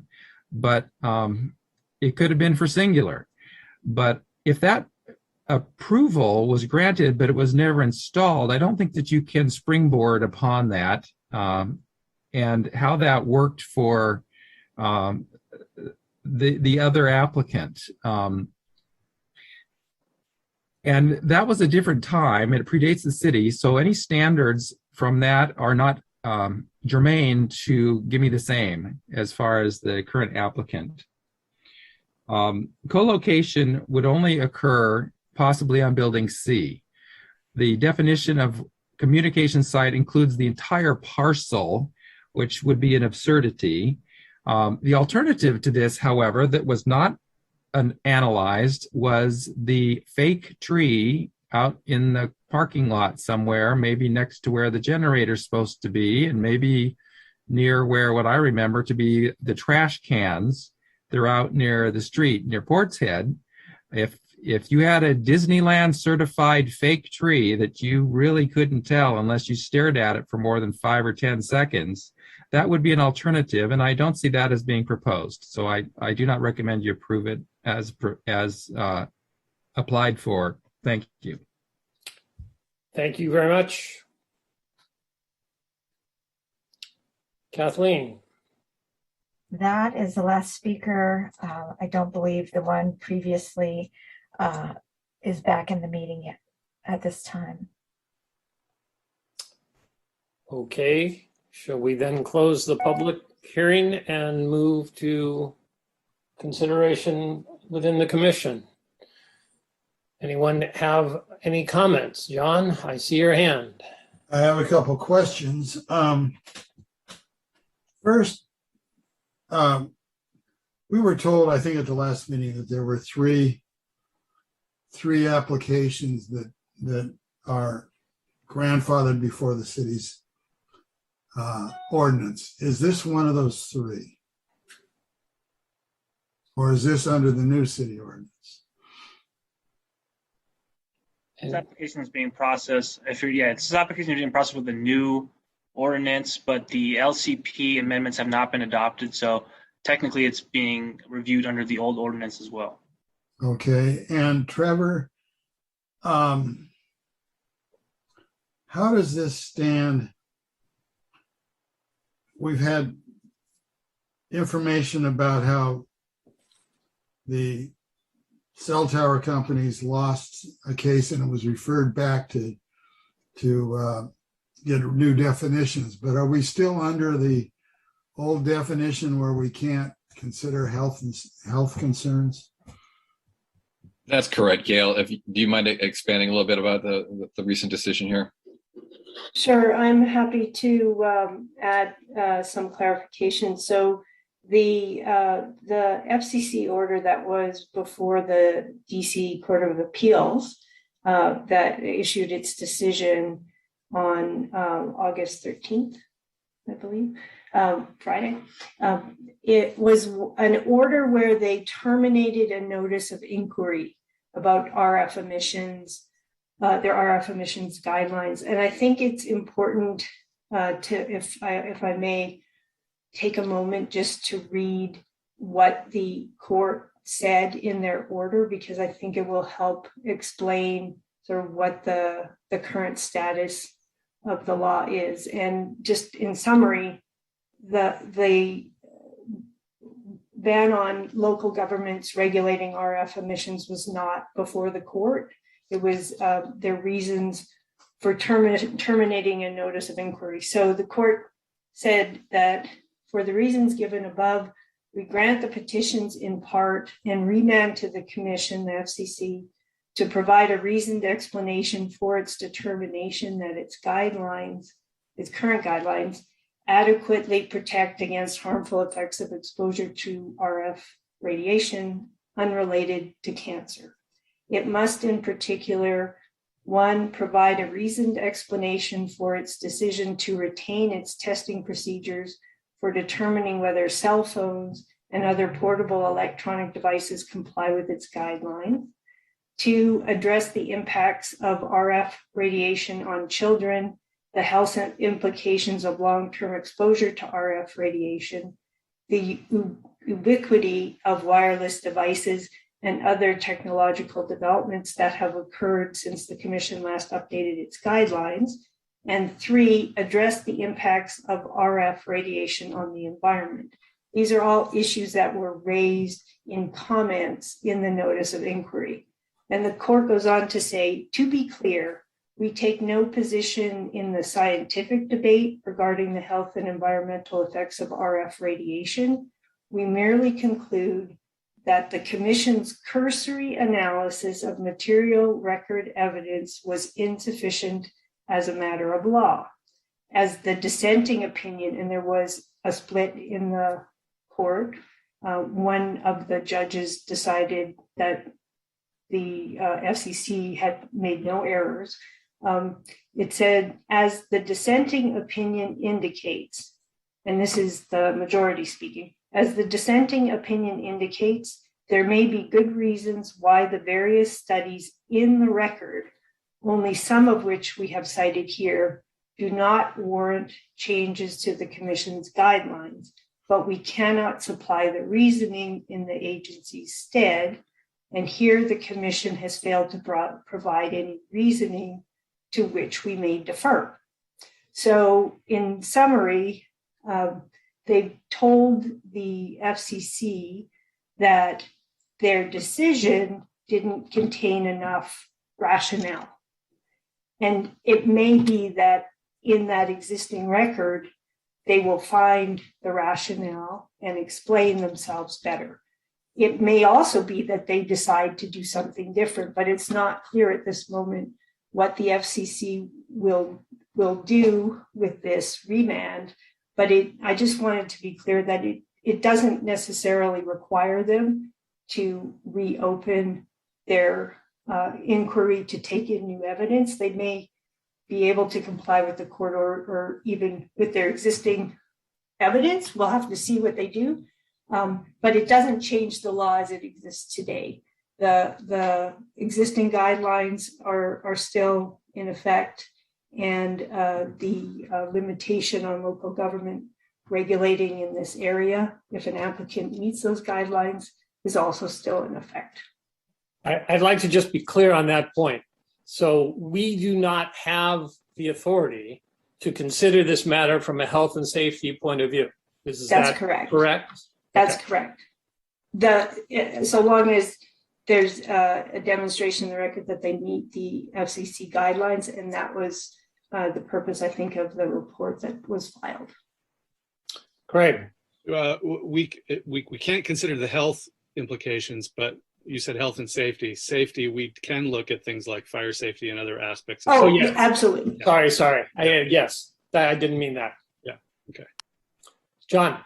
Just a couple more basically procedural questions. Trevor, we have variances here. How restricted are we to know, or how do we know which variance we can not grant and grant under the FCC laws? I mean, that's why I want a telecommunications commission, but I assume that there's some variances we have to give. Is that true? or maybe Gail. I'm happy to jump in. I think what you may be getting at is, first of all, the thing that you have to do, and staff can tell you, it's set out in their staff report, you have to look at your own code. Do they meet whatever your requirements are for a variance? That is what you must focus on. But my question is, if we had a code that was counter to the federal code, we're not able to use it, right? Well, an app, I think you would, you wouldn't, if you knew, obviously, perhaps that there would be an argument made that you could not apply it. I'm not sure that that's the situation here. I think the situation here is that the variances have been requested because they've given their reasons for why they cannot meet your code. Okay. This is for Adrian. We have a generator with 211 gallons of gasoline. Does that generator involve a transfer switch, and does it service all of the antennas? Because it doesn't do any good to have, as we know on fires, to have somebody drive out from Downey and flip the switch or turn on the generator. I think regarding the transfer switch, that's something we can add as a condition of approval. Regarding whether it provides backup power to all the antennas. Tyler, do you know the answer to that? I would presume that would be the case, but Yeah, there's nothing that discloses that it would go to all the antennas, but I would assume as well that it would power the whole site. Okay. Maybe that's a condition. Yeah, we can add that as a condition as well. Yeah. The last one is rhetorical. For Scott Halley, he doesn't need to answer it, but why in the world would you move out of Malibu? You're one of our last locals. Thank you. Do we have a motion on Dennis? Well, Mr. Eaton, can you bring up the photo again, or the picture, or whatever it is, of what the building looks like with those antennas on it again, please? Yeah, sure, Alex. If you could, I think it's there you go. Perfect. Thank you. Yeah, that's pretty ugly. I like Mr. Embry's idea of the tree, which we would never ever do here for any reason. But I'm with that. That's alarming up there to me. That looks like something I grew up with in Hemet, and that's not a good look. So I'd like to see us do something. Have these guys do something a little different. I'm okay with the making all this work as Mr. Embry was, but I don't really care for that look. I'd agree. Any further comments? I have one. Wait, Craig had his hand up, John. Okay. John, go ahead. Well, I'm just wondering, there's some humongous antennas up there. This is more than just the average site we've seen. Can you put that much stuff on a tree? I mean, one of those things look like 5 feet across or something. Does anybody know that answer? Seems like it would have to be several trees. So I can answer that question. So the answer is yes, you can do it. Just so I guess we all understand that the code as it was written, it actually lists a freestanding pole, which would be a monopole in this case, as one of the least desirable options, and that's because it adds a whole component to it instead of attaching it to an existing building like they're proposing right now. The other thing is that it's very difficult for these mono trees to be disguised, and they end up sticking out more than what you see here on this building. Now, the other thing that the commission may consider is options in terms of mitigating the visual impacts of these antennas, such as colors or screening. If those are, better options, I think that to me would be better than a tree that the tree itself would draw way more attention than the antennas. I like the screening. Because people do that with air conditioners on the roof. I like that idea. That's a great idea. Adrian, do we have to make an adjustment to the variance for height to do that, or we just can say you got to screen it? It would be part of the variance for height, and so it would be to both, allow the antennas to project over the height, and obviously the screening to be of the same height as the antennas. Okay. Okay, I think if we're, Greg? I haven't even begun. I haven't begun. I have comments in the areas of safety, aesthetics, and then some alternatives. And just to follow on the comments that a couple of the people made, we have some evidence that the radiation from these things would be omnidirectional, and the consultant says that they don't want anybody up on the roof, but we also have testimony that there are people in offices like 10 feet below. I know that's not our purview, but that's something that's a real concern here.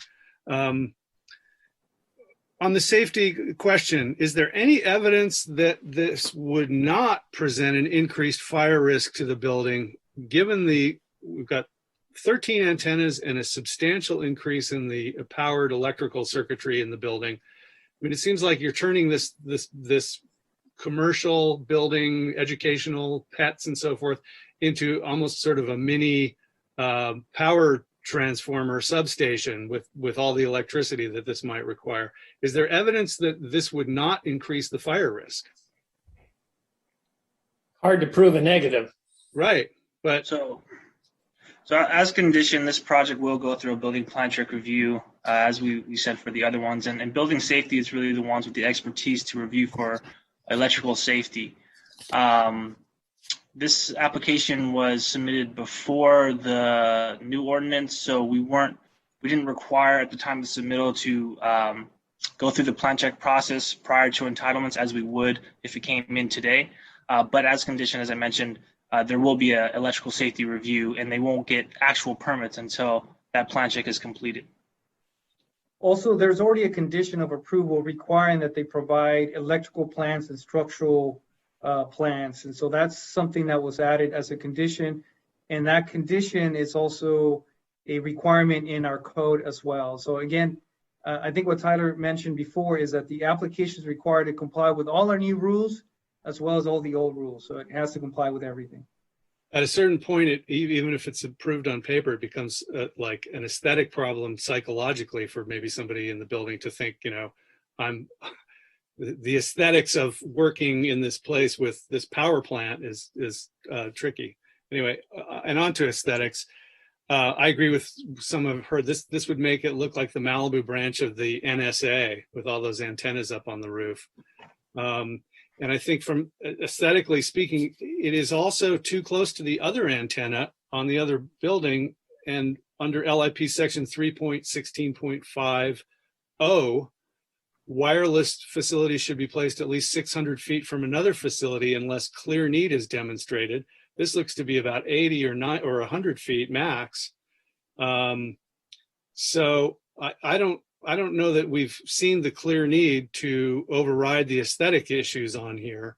There's a lot of overlap with the one we just approved on Canaan. And in fact, the one on Canaan would be obviated by this. If you look at the two areas, had we approved this one first, we would have looked at the Canaan and said, this doesn't add anything new.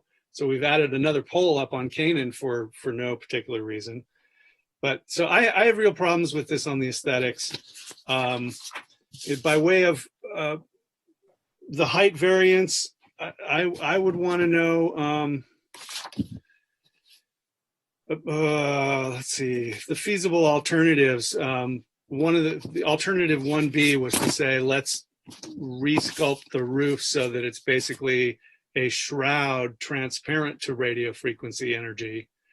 And I don't see that we saw any real evidence about how difficult or problematic that would be. I think that was a recommendation that staff made, and the owner of the building said, yeah, that's too complicated. I don't want to mess with the roof, but yikes. But you know, if maybe that's the way to go, instead of having the building be 3 feet higher with the screen that I agree with Commissioner Smith is preferable to no screen at all. Maybe we could still have it be at the same height it is, but just have it, that parapet be transparent to RF energy. I haven't seen why that's not a possibility, other than a quick note that says the owner doesn't like it, but you know, I would want more detail on that to be able to vote for that. And I wonder, aesthetically, is there no call to say these could be moved to the south side of the building so they're not viewed from the scenic routes of PCH and Canaan? Is that an option, or is would that preclude their coverage? Yeah, so the antennas have to be at the very edge of the building, and they have to be in a location that would provide them with the coverage they need. And so their objective right now is to provide a better coverage along PCH.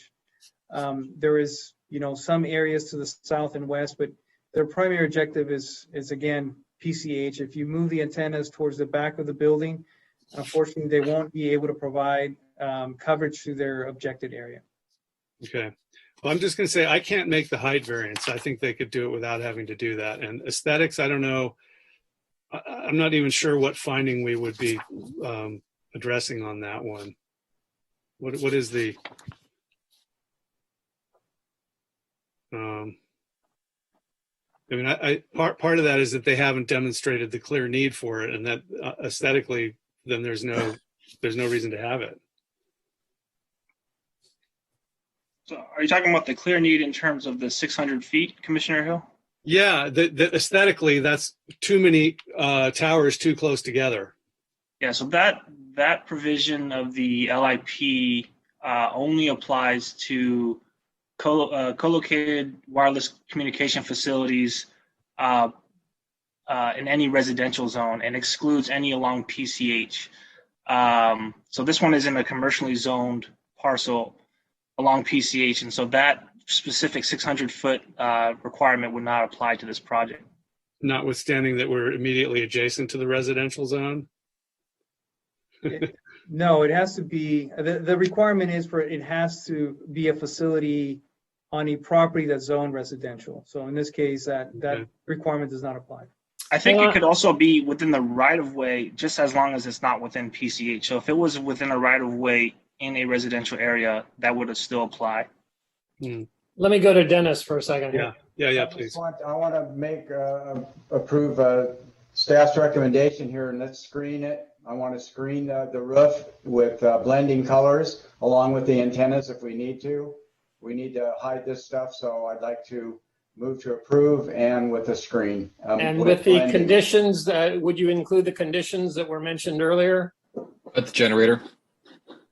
Can you repeat? Did anyone take down those two conditions?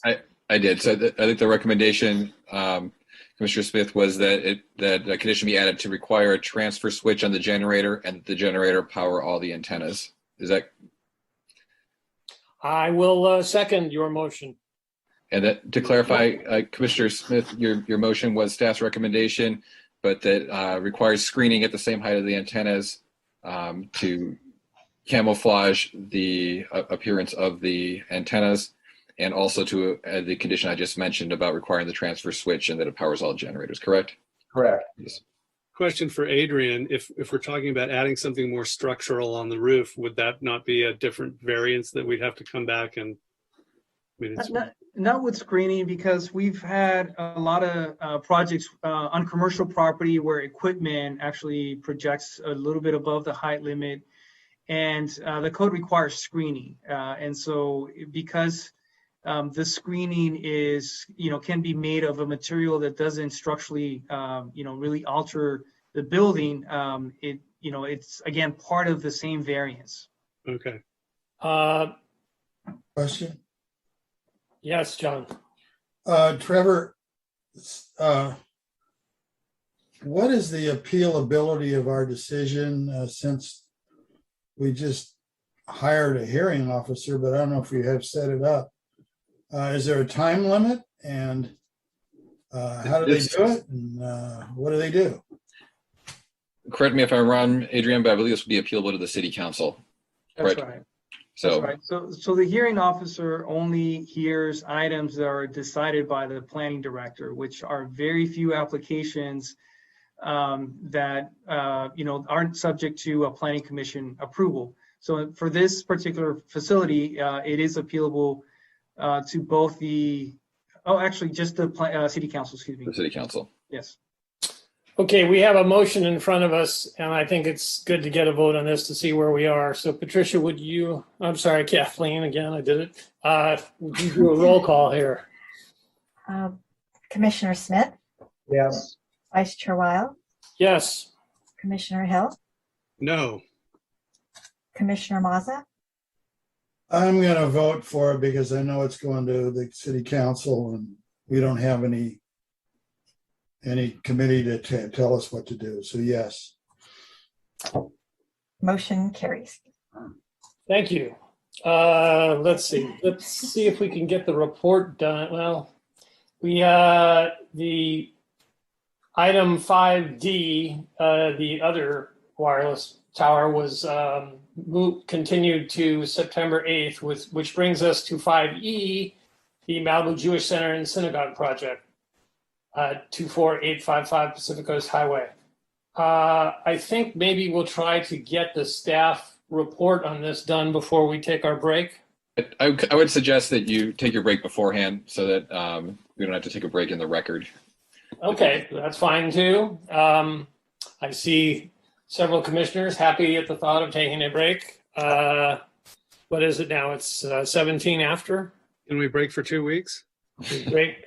Don't tempt me. 27 after. 28 after. 30. Do I hear 30? Do I hear 30 after? 30. Come back at 8:30 and we'll wrap it all up. Thank you, Gail. And if everyone could turn off their Thank you. Good evening, everyone. Have a good day. Thank you.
Commissioner Mazza, are you there?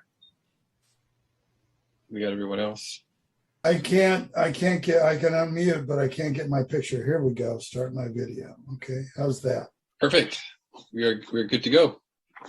Okay, we are back. This is the August 16th, 2021 regular Planning Commission meeting.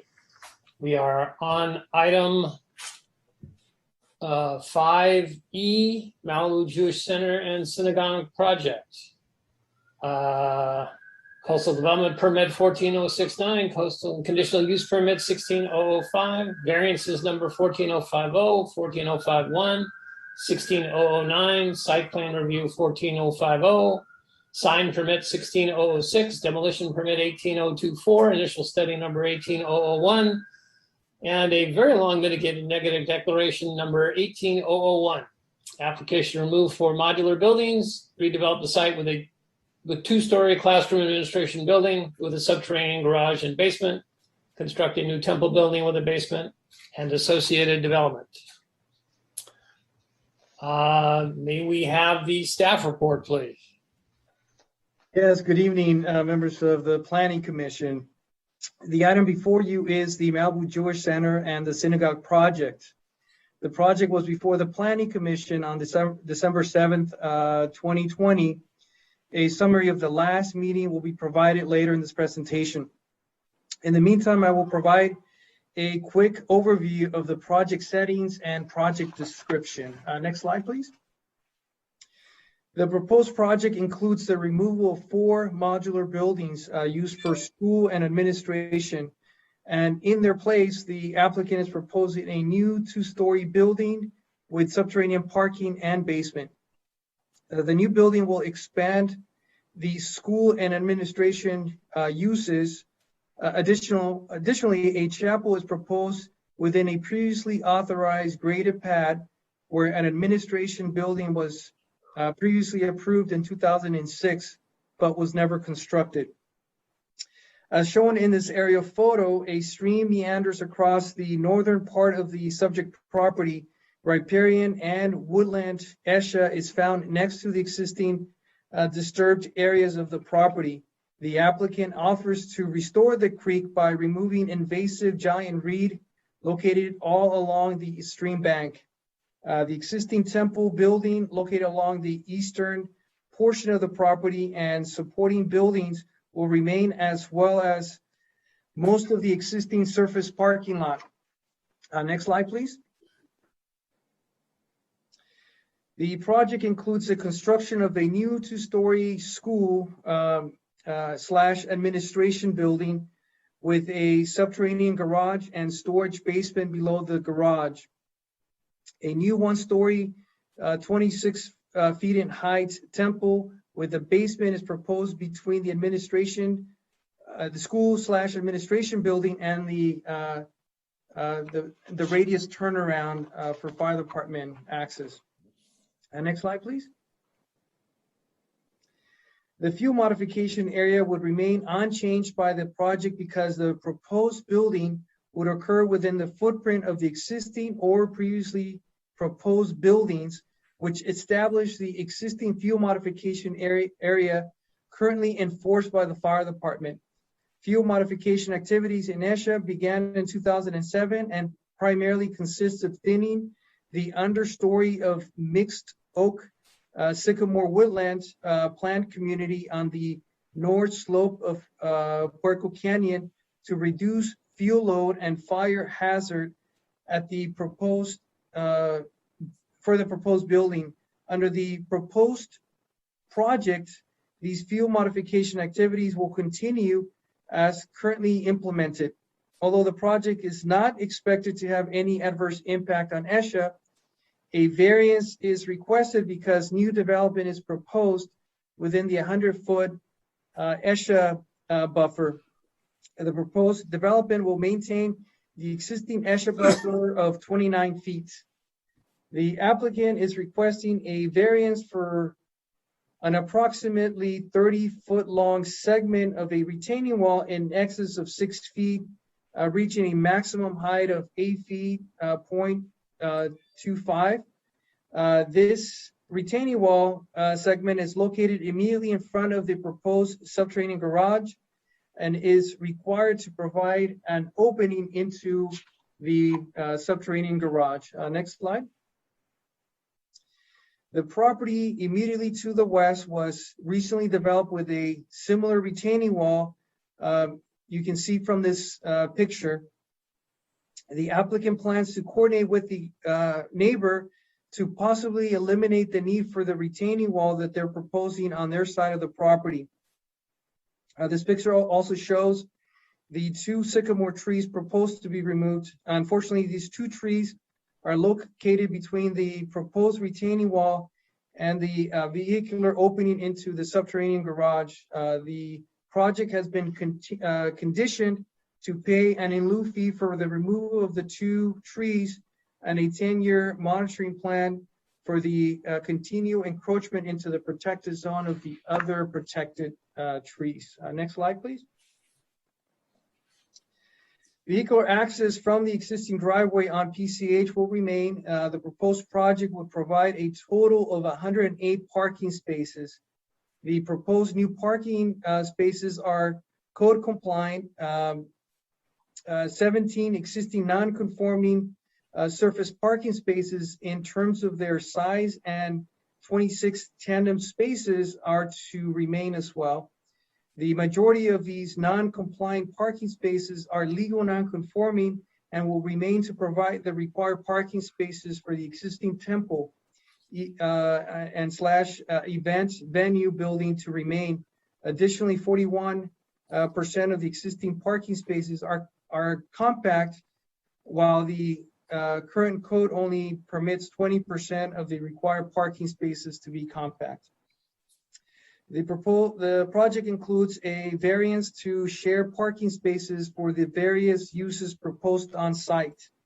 That will not be in operation at the same time to preserve non-compliant parking spaces in terms of size and the ratio of compact spaces, and for ceremonial events that can have up to 500 attendees, which can exceed the capacity of on-site parking.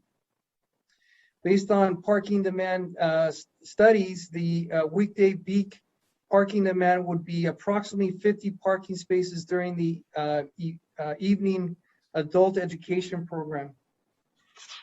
Based on the proposed uses and hours of operation, the required parking at any given time will not exceed the maximum proposed parking spaces, except during 4 large ceremonial events consisting of more than 200 attendees. The applicant is proposing to not schedule overlapping ceremonial events, and off-site parking would continue to use City Hall parking for special holiday events when available. If City Hall parking is not available, the project is conditioned to obtain an alternative parking lot with at least 140 available parking spaces with shuttle service provided between the alternate lot and the subject property. Next slide, please.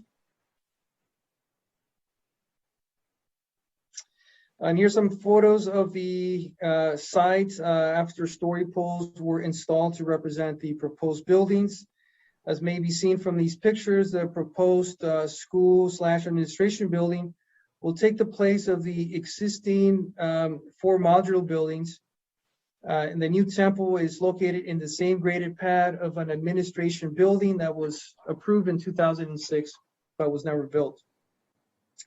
A site plan review was also required for the portion of the buildings in excess of 18 feet in height. The classroom administration building is 28 feet in height for a flat roof, and the temple building is 26 feet for a flat roof. The portions over 18 feet in height are not expected to obstruct ocean views of surrounding residences, since the property immediately to the north and east is undeveloped, and property to the west is recently constructed with a 2-story office building. Next slide. And these photographs show the rear portion of the property. and it shows some of the protected trees and their proximity to the existing modular buildings. Next slide, please. And here we have pictures of the proposed temple. And again, that area is, that's been previously graded. They're showing the story poles just next or north of the existing parking lot area. Next slide. The row of mature coral and sycamore trees along PCH will substantially screen the proposed buildings. This photo from the street shows those streets. Next slide. Going back to the Planning Commission meeting where this item was last discussed, the Planning Commission brought up a number of public safety concerns and requested that the project be reviewed by the Public Safety Commission. However, planning projects are not within the purview of the Public Safety Commission pursuant to Municipal Code Section 2.40.080. And the City Council has not directed the Public Safety Commission to review planning projects. The main concern was parking, particularly for those events that generated more parking demand than can be provided on site. As stated in the report, the project includes several uses that, if combined, exceed the maximum allowed parking requirements. However, these uses will not be in operation at the same time. As requested and conditioned, the uses that overlap will not demand or require more parking spaces than provided on site. That includes the temple services, bar mitzvahs, and weddings. It should be noted that all required events are events that have been occurring. All the requested events, are events that have been occurring on site for many years. However, there are 4 religious events that generate up to 500 attendees. For these events, the initial study / M&D included a mitigation measure that required information outreach to attendees, hiring a sheriff to monitor the driveway operations, and installed temporary no parking signage on the south side of PCH if allowed. The applicant is requesting that we replace a requirement for pedestrian crosswalk lights, which would in fact encourage parking across the street, and instead to provide a sheriff's person to be positioned on the south side of PCH to monitor people that park on that side and to warn them of jaywalking and to cite those jaywalkers. With this mitigation, impacts as a result of the project will be less than significant. During the public review period, the city received public comments from the Coastal Commission, the California Department of Fish and Wildlife, Caltrans, Santa Monica Mountains Conservancy, and from one of the neighbors, Mr. Ron Goldman, as well as a neighbor across the street. Those correspondences were added to the staff report for your review, as well as the comments received during the review period of the initial study. We provided a section responding to all those comments. Based on communication with the planning commissioners, the applicant is also proposing to amend the mitigation measure biology-1, and this is to avoid the use of herbicides to remove the giant reed. And they also would entertain the idea of monitoring pedestrian from PCH that would access the property, and that's something that can be discussed further in your discussion. That concludes my presentation, and the applicant and I are available for any questions. Why don't we have commissioners disclosures at this point? John? As I said before, I talked to the city manager and we had a disagreement over the Public Safety Commission. I also talked to the city attorney about that and got the same answer. Other than that, I've been on the site prior and that's it. Dennis? Yep. Commissioner Hill and I met with David Gray and a couple other gentlemen there on the site and didn't learn anything different what's in the report. Craig, that covers it for you? No, I did watch the video of the 2020 planning meeting in which I asked several questions that the commission might like to ask without having formed or expressed any particular opinions. Watching it, I was reminded there was strong consensus that the PCH component should be reviewed by the Public Safety Commission, about which Commissioner Jennings stated notably, I'll quote, "It doesn't make any sense for them not to weigh in." And so I also looked up the Public Safety Commission code that Adrian just mentioned, and it doesn't say they can't provide us. It just says that they may make recommendations to the city council with respect to, and there's a list of things of which. Hey, Craig, I got to interrupt you here. This is just disclosures about ex-party communications or other. Well, I'm just saying I did some research that wasn't in the packet. Okay. And I came to a conclusion there that, in short, it doesn't say they can't provide. It just says that they may provide to council, and we're a subset of council in some sense. So I don't know that there's a prohibition there. I met on site, as Commissioner Smith mentioned. I learned that they don't know how or when the Ruderal Knoll area had been cleared, which leads me to surmise that it may have been cleared without a permit, in which case it too should still be considered ESHA. Before I got in the car, I saw a monarch butterfly, despite the biology studies claim that they're unlikely. That's the fifth one I've seen this year. And then I had to wait 10 minutes to cross PCH to go east. Later, I had separate phone conversations with Executive Director Al Welland and Architect David Gray. We focused mainly on the parking and safety issues with some discussion about whether the structures could be any better situated with respect to the ESHA. They came up with the idea of placing an off-duty sheriff on the entrance to the parking lot, not to let in anyone who's parked on the highway. So I don't know how successful that would be, given that there are several pedestrian entries to the site. In reading the city's collision study from 2016 in the context of the proposed median adjustments, I was reminded that, as this was expressed in the Malibu Times, that in 2005, 2 bicyclists were killed because they had to steer around concrete rails that were installed with a permit by the Jewish Center in front of their place, blocking the shoulder, forcing the 2 men into the traffic lane. That information was not in the 2016 report.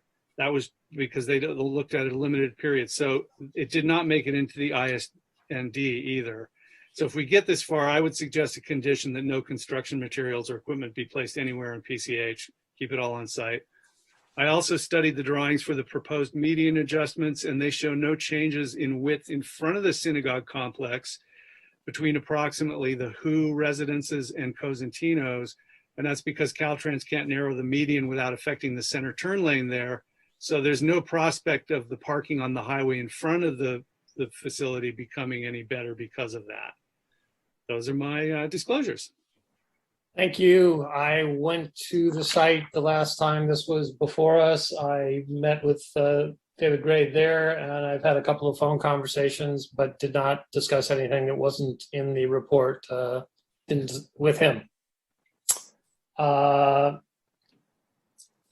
Who do we have speaking for the project? Do we do questions of staff first, or? Oh, I'm sorry. Yes, we can. Okay. I have about half a dozen. The tandem spaces, you said that 41% of the existing spaces are compact. I counted 52% could it be that the tandem spaces were only counted once as being compact because they're like one long space? Oh, for tandem spaces? Yeah. No, how'd you find out that there were, based on the plans or based on? On the plans, and I counted them up, and this was days ago now, so I can't recreate that for you, but Okay. No, we took into account any of the spaces, whether they were tandem spaces or not, to come up with that number. all right, maybe I counted wrong then. Is the amphitheater use included in the parking itemization? I didn't notice that it was. How much demand does it generate for parking? The existing amphitheater? Yeah. Yeah. So that amphitheater was approved with a parking requirement of 67 parking spaces. There's a table in the staff report that actually identifies that number there. So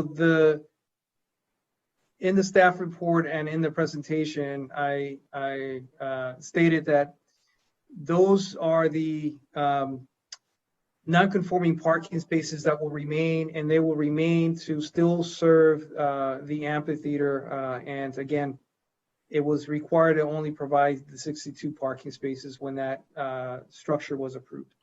And on the staggered use component of this, where the different facilities wouldn't be used at the same time, was that the amphitheater could be used at the same time as either the chapel or the main temple?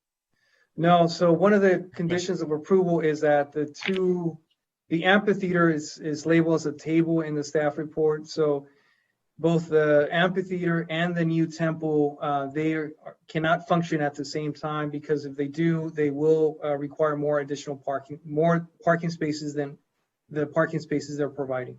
When you say new temple, you mean, I've heard them to refer to it as the sanctuary and as the chapel. The same, yeah, it's okay. Interchangeable terms. Okay, we should probably not say temple because that refers to the big one maybe, but whatever. So basement, have we approved any two-story basement in Malibu anywhere? And there's the assertion made that unlike residential basements, institutional and commercial basements are not limited to one floor level, not to exceed 12 feet in height. Is that just to say there's nothing in the code about it? That's correct. Okay, so they're not expressly unlimited. It's not addressed. There's no code requirements for them, but we try to make sure that they're designed away from a daylighting requirement, and from an access standpoint, we try to make them comply with the residential requirements, provided that there are no other building code requirements that will preempt us from applying that requirement. Okay. On the for the new chapel, I guess I'll call it, I had a tough time figuring out what it said the 29-foot ESHA setback was historically approved, and it makes total sense that that's true with respect to the buildings on the west end, but on the new chapel site, I'm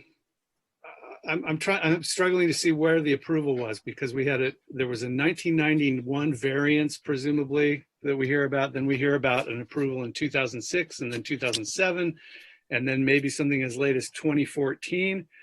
But in any of those events, is it not the case that the CDP, because that building was never built, the CDP has expired now? It was for a different structure, an administrative building, not a chapel.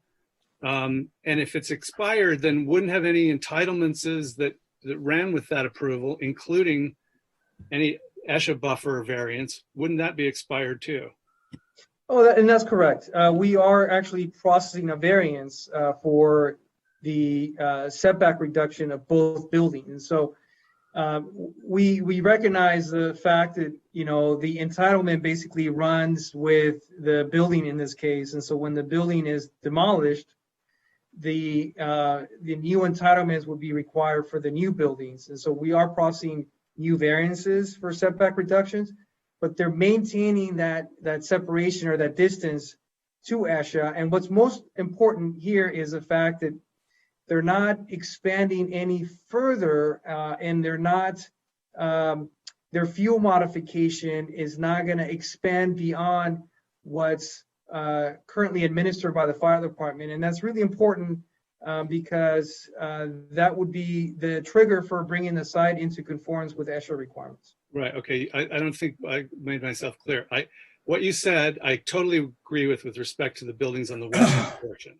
It's that new chapel part in the middle that we're saying that's basically grandfathered because we had an approval there, but that was years ago for an administration building that was never built. So all that part of the permit expired. So that section of any ESHA buffer, that's new. There's nothing. I'm not hearing that there's any reason to think that the ESHA buffer is grandfathered in that particular location. Well, what's grandfather, it's the fact that there was an administration building that was going to be placed there that was approved in 2006. And expired. Correct. But at the same time, the fuel modification was recorded against the property, and that was sent to, that was recorded by the previous owner, and it's maintained with the fire department. So it established the fuel modification requirements for the site. So whereas the setback is not established, right, and we're processing a variance for that, the fuel modification is. And placing a building in that exact same location would put a building that will not expand the fuel modification of what is currently being administered for the site. Would not the fuel modification be whatever is now currently applicable under fire department regs? We wouldn't be grandfathering their rule because we're looking at it anew. And I don't recall offhand how much and when the fuel mod has changed, but I know, for example, like roadway widths, they've gotten more strict on. Have they gotten more strict on fuel mods since, we'll say, 2014? 2006, when the administration building was built. No, the requirements have remained the same in terms of the 200-foot requirement and what the requirements are within the riparian habitat, which again is the thinning and remove of dead branches and other things like that. Okay, so last question for staff. The impermeable area, I didn't find it in the report. I did find it in the 2016 drainage study. There was 35,000 some square feet of existing impermeable coverage. The new proposal says it reduces it a little bit to 34 something. I'm not sure how that works. It looks like the western buildings are approximately the same amount of permeable area, give or take. But then on top of that, you'd be adding the new chapel and the driveway on the west side of the western buildings. So it seems like you'd be getting somewhat higher of an impermeable rather than lower.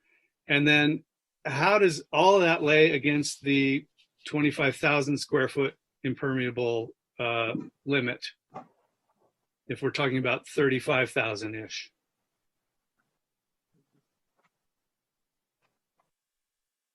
Give me 1 second about that. So seems like maybe that's supposed to be a variance. Yeah. So I was just looking at the table 7 zoning conformance, and I just wanted to verify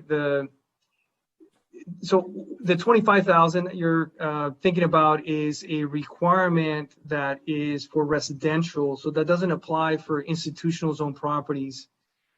In fact, there is no requirement for impermeable surfaces on institutional zone properties.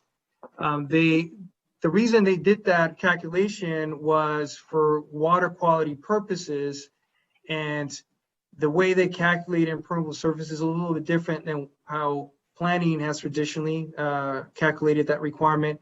I believe they allow green roofs and things like that to be permeable, and we can ask the applicant to maybe provide you with more detailed explanation about that. But as we didn't look at that very closely, again, because there's no provision in the code.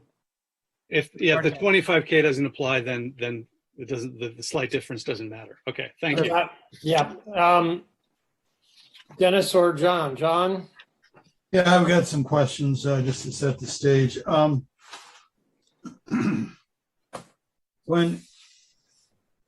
What is the requirement for mediation of cutting down protected trees? I thought it was 15 trees had to replace every one you cut down. Is it money or number of trees? Either. You get an option based on the LIP. It provides you with, I believe it's 3 options that you can pick from. And those options are basically, one of them is for every protected tree you removed, you are required to plant 10 trees.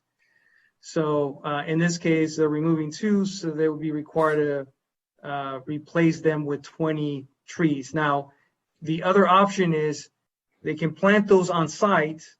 Option 2 is they can plant those off site somewhere else within the Santa Monica area.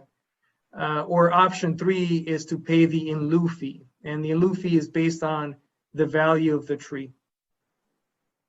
And so has that been determined? No, not to, we can find out the conditions to see if they already made a decision as to which mitigation they will apply. Typically, we just add the requirements in our code that gives them the option, and then we decide those things after they make their decisions while they're under construction. And do you pick the value or do they? No, that's something that they work out with the MRCA. Oh, okay. Now, you reported in your presentation, and it also said in the staff report, that you reported the office building next to them, but you have houses on the north, east, and south side, and that wasn't reported. Why are those not included? In terms of what? Visual impacts? Yeah, or noise or whatever other. Yeah, well, there are discussed in the staff report. Those houses are on substantially higher elevations. They're at the top of a ridge. And from their perspective location, we did not anticipate that there would be any visual impact from this. Now, the other thing to keep in mind is that they're proposing events, but these are the exact same events they've been having for years, and yet they have not made any complaints to the city. So that's why staff is still making a recommendation for approval of those events. Okay, but the WHO is on the exact same level, directly adjoining property, as far as the house goes. Has anybody done a visual study on that? Typically, we do the story polls, and that's when we're asked to go out there and do primary review determinations. Same when the notice goes out, that's sometimes tickler for them to call us. But when they don't reach out to us, we don't know. We assume there's no impacts. Okay, and you said the previous owner recorded the setback. I remember there being a synagogue there in 2006. Was it owned by a different? Previous owner recorded what setback? The Escher setback. It's been the same owner. If I said that, I mean to say that. And okay. It's not a recorded setback per se. It was a 20-foot setback that was granted in a variance by the Coastal Commission. Okay. Now, did the mitigated negative deck, did that include the proposal by the city to widen the street because of the narrowing? And did anybody consider the effect on bike riders? As we know, 2 died there. Was that in any of the mitigation or studies? There was a study provided to demonstrate access in and out of the facility for safety, and that was reviewed by the Public Works Department, and they provided their comments. I don't believe they added any mitigation because, to their understanding, they felt like the access to and from the site was adequate and in conformance with safety requirements. Okay. They didn't go back to 2005. Well, the real question is, no consideration was made of parking on the highway as far as safety went. They're not going to. Well, I think we should open the public. I want to ask I want to get into discussion. No, it's not discussion. I'm asking facts. Okay, and then I guess the last is we have a bunch of events that frequency and number of people, of which quite a few of them they may have been operated in the past, but they required a TUP and they didn't get them. Who picked the number of people and the number of events? And is it limited to that? So the table that's on the staff report and resolution is a staff report that was a table that was provided by the applicant. So they provided that information based on the events that they've had on their property. And also that was what was analyzed for both their parking and their safety circulation analysis. So you use their numbers to analyze? Correct. Okay. Do you ever check accuracy of applicants' numbers? In what sense? Well, for example, there's no possible way that the Film Society has events limited to 70 when they have Academy Award time. The place is overflowing. But I don't want to debate that right now. Okay. No, the last one is you have a on-site parking table where you say there's 108 spaces provided and 205 required. Is that correct? It's on table 4. That's correct. And that, again, is based on all the uses being operated at the exact same time. And that's the code requirement. And so, we're restricting the conditional use permit so that the uses are staggered, and only the uses that overlap, they've demonstrated that they have the parking spaces to, accommodate those uses. Last question. One of the proposals, which we haven't considered yet, is that an off-duty police officer tell people they're going to get jaywalking tickets. And I asked the prior captain of the over there on Hidden Hills Road, why in 30 years there'd never been a traffic jaywalking ticket in Malibu. And he said that's because the lights are too far apart, you cannot give them. So I just wondered if anybody even asked the police if they could give tickets. Well, I think the intent of that mitigation is more than the ticket, which I think will definitely discourage people from crossing, but just to have a sheriff's present there and to advise people not to park on the opposite side of the street. In addition to putting the signs there, they're going to have someone there that will monitor that. And I think that was really the idea. If they can't ticket someone, they can at least say, hey, it's a really bad idea to park here. And, basically direct them to the off-site parking facility if none of the on-site parking spaces are then available.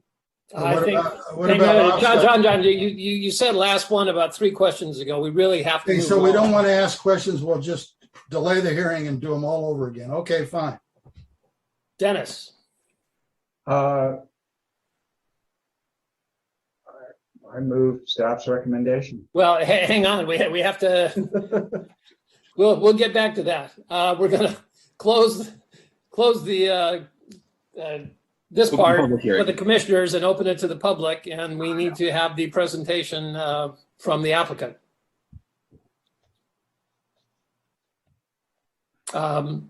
Kathleen, I think.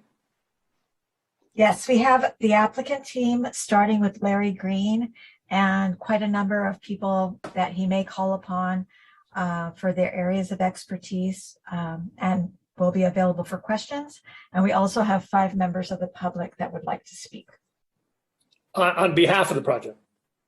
The other 5 members of the public have their various okay.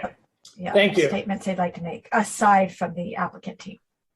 Mr. Green, you have 15 minutes and you can allocate it among your group any way you want and save time for rebuttal if you'd like.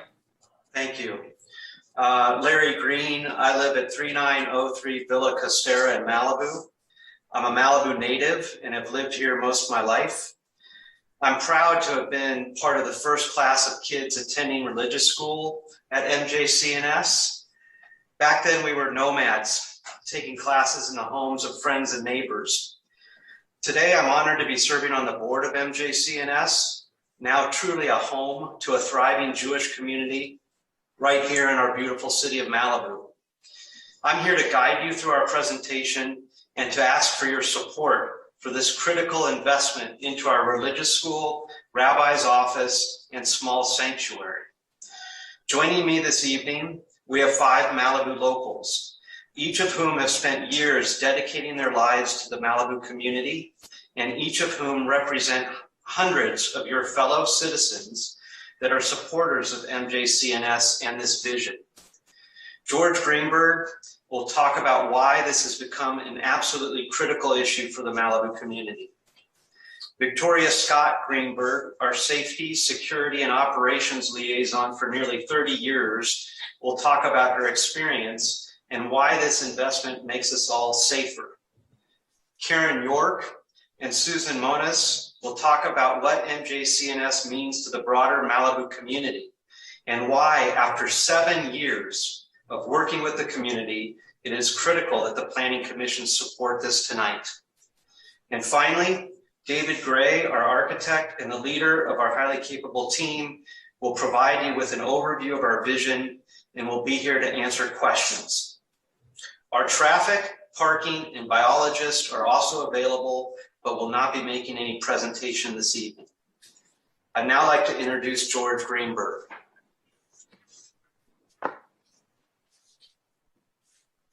George. I'm here. Go Good for evening. it.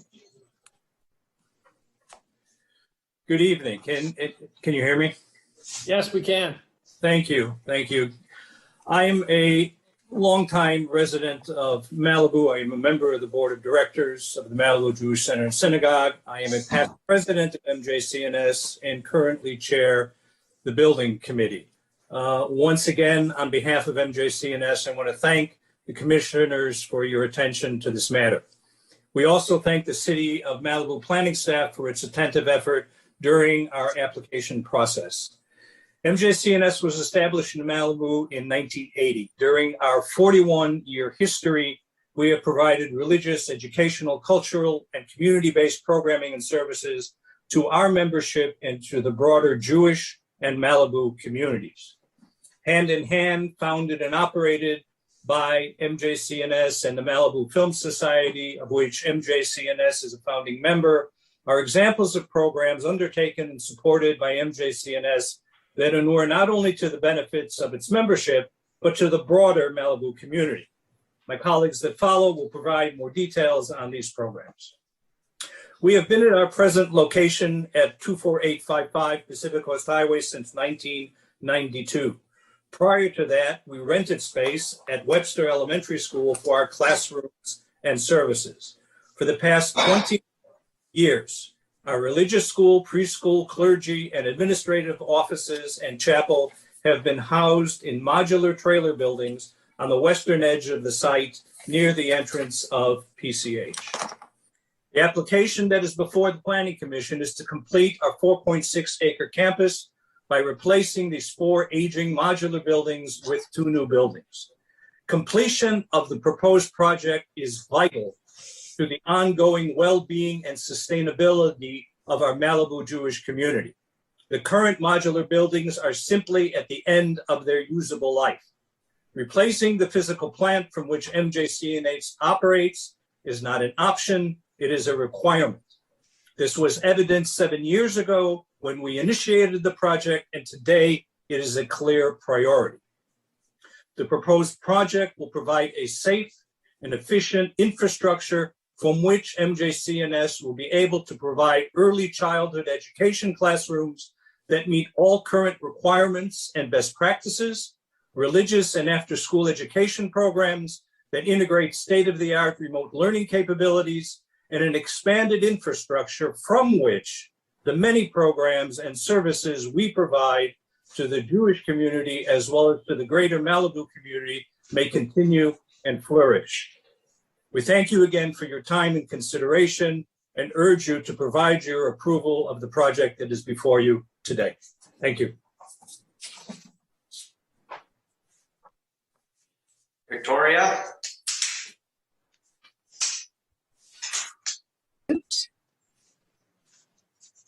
Okay, can you hear me? Yes, we can. Thank you. Good evening. My name is Victoria Scott Greenberg. I am a member of the Malibu Jewish Center and Synagogue, and I want to thank the commissioners for the opportunity to speak with you on behalf of MJCNS. And as a citizen, after witnessing the work that you do, I'm very grateful to you. My family and I have been members of MJCNS and full-time residents of Malibu since 1987. Our children attended the Malibu public schools, as well as the preschool and the religious schools at MJCNS. Next year, 2022, will mark 70 years since my family first arrived in Malibu. I love and care deeply for the Malibu community and my congregation. I have been the security liaison for MJCNS since 2001. Following the events of 9/11, I was asked by my rabbi to take on this role because of my background and experience working with the Los Angeles Unified School District and Los Angeles Sheriff's Department as a member of the campus security staff for Los Angeles schools. Additionally, I was involved with the Heschel West Jewish Day School Security Committee, which was formed following the West Valley Jewish Community Center shootings. Since 2001, I have participated in ongoing education seminars, information assessments, and security training for Jewish institutions provided by the City of Los Angeles and Jewish organizations such as CSI, the Community Security Initiative, which operates under the auspices of the Los Angeles Jewish Federation. Following the Malibu fire in 1993, I represented MJCNS as a member of the Malibu Disaster Relief Team made up of clergy and members of the different houses of worship in Malibu. I oversaw the distribution of essential resources provided by Malibu congregants to the victims of that fire. My other ongoing role at MJCNS is that of chair of our annual High Holy Day services. In this capacity, I oversee security, interfacing with the Lost Hills Sheriff's Department, the firm that provides our private security, as well as city and county offices and officials, Caltrans, and other community organizations. During the High Holy Day services, I oversee the safe transportation of our attendees that utilize the shuttle service that we operate from off-site parking locations that include the City of Malibu and the County of Los Angeles parking lots to the Malibu Jewish Center and Synagogue campus. In our long history of High Holy Day services and managing these traffic and parking logistics for 30 years. We have maintained a perfect safety record without incident or accident. The safety of our congregants, neighbors, and community is our greatest concern. This includes the safety and security of our buildings and their occupants. Our 30-year-old modular structures need to be replaced. Secure, environmentally safe space is essential to us all. Our record supports the fact that we are vigilant and steadfast in our commitment to safe conditions, practices, and procedures. We ask that you help us to fulfill this commitment by providing your approval of the plans to complete our campus that are before you. And I have one unprovided comment regarding the Lost Hills Sheriff's security detail, its placement, its strategic placement to the Pacific Coast Highway, as well as the cooperation that I personally oversaw with Caltrans and the Lost Hills Safety and traffic officers to provide no parking signage on the south side of the Pacific Coast Highway. Thank you for your time and consideration.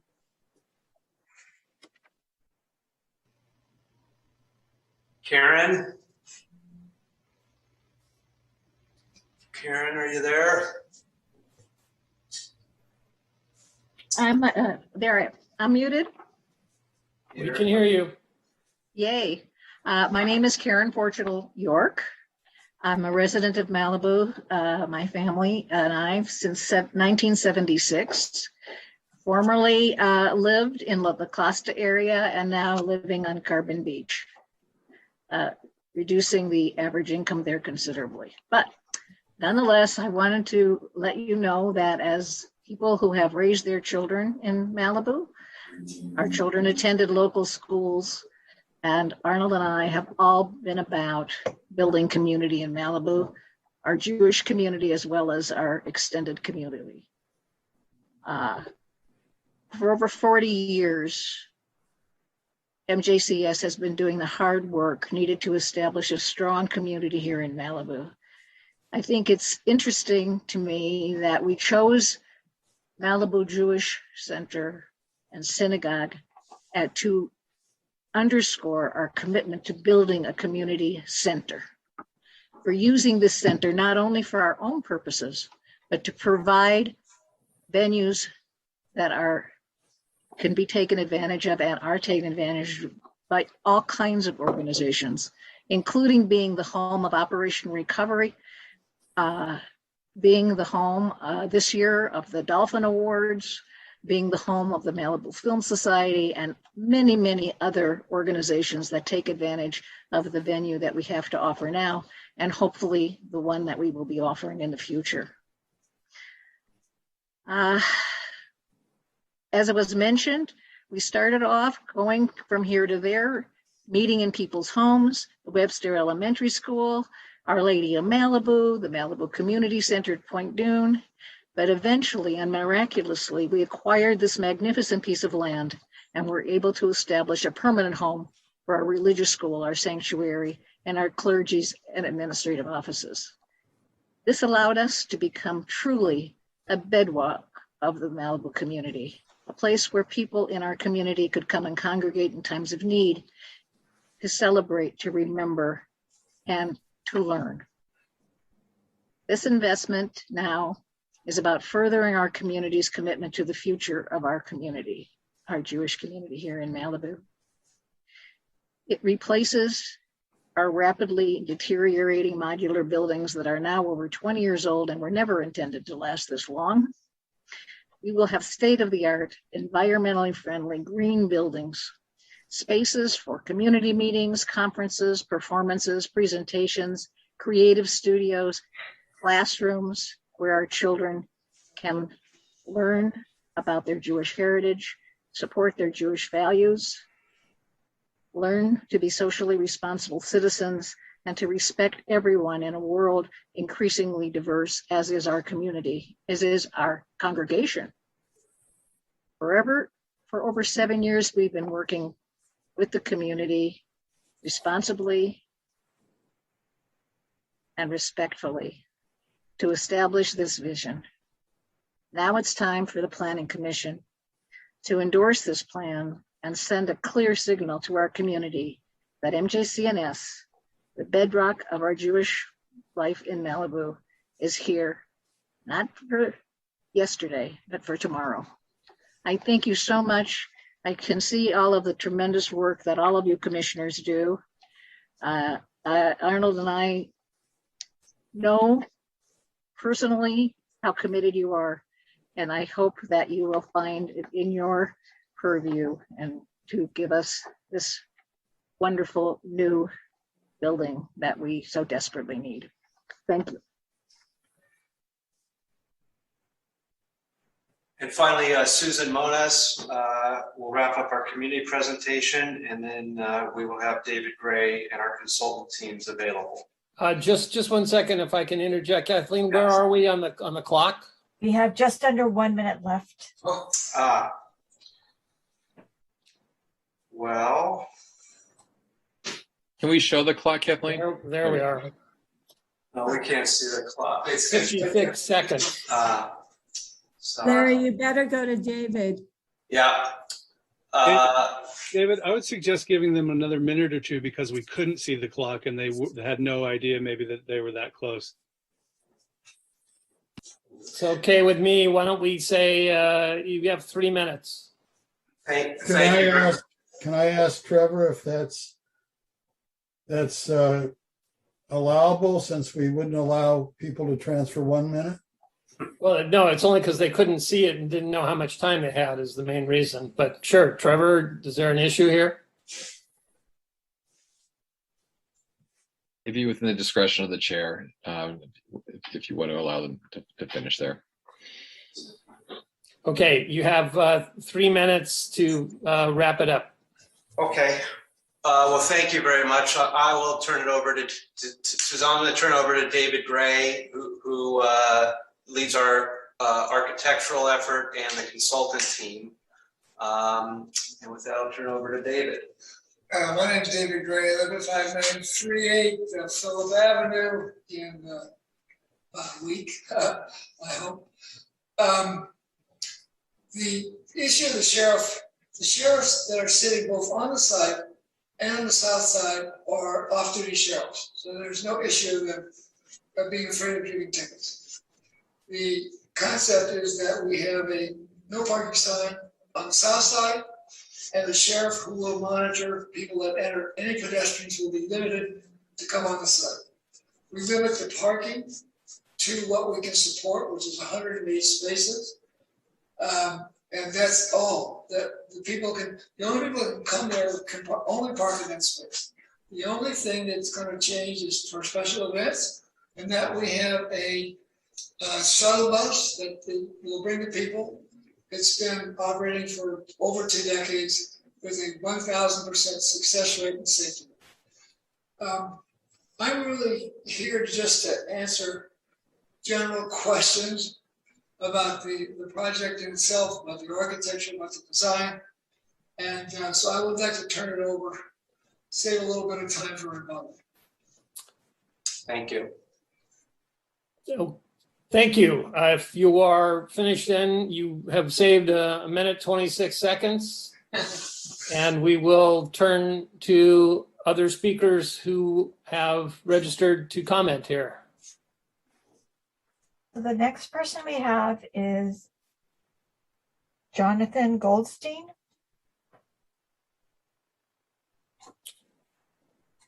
Mr. Goldstein, if you could hear. Yes, my name is Jonathan Goldstein, and I'm the president of Malibu Jewish Center and Synagogue. I don't want to speak if I would be, I'm speaking on behalf of the project, and I don't want to break any rules if I was not part Are you part of the applicant team? Sorry? Are you part of the applicant team? Well, not officially, but I am the president of the synagogue. So, and I don't want to impose if I am if that would be breaking any rule. No, I don't believe he registered as part of the applicant team, Trevor. I think he's a member of the public wanting to speak. Well, and I will keep it brief. And thank you very much, Commissioner. So as I said, I am president of the synagogue, and I urge your support for the project. Replacing our 20-year-old trailers and investing in our campus will allow MJCS to better fulfill our important mission. One aspect of our mission is to provide the Jewish community in Malibu with a place for religious observance and prayer, a place to educate our youth, to study as adults, and gather as a community for holidays, for memorials, and for celebrations. Another fundamental aspect of our mission is to serve the world around us.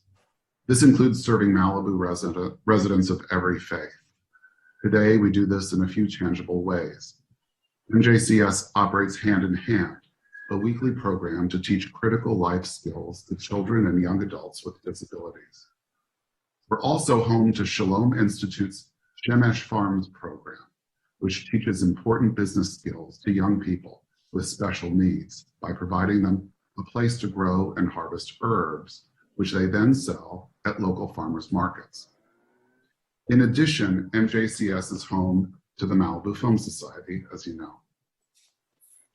The people who come to MJCS to pray, study, celebrate, learn important life skills, and gather as friends deserve a better environment in which to do all those things.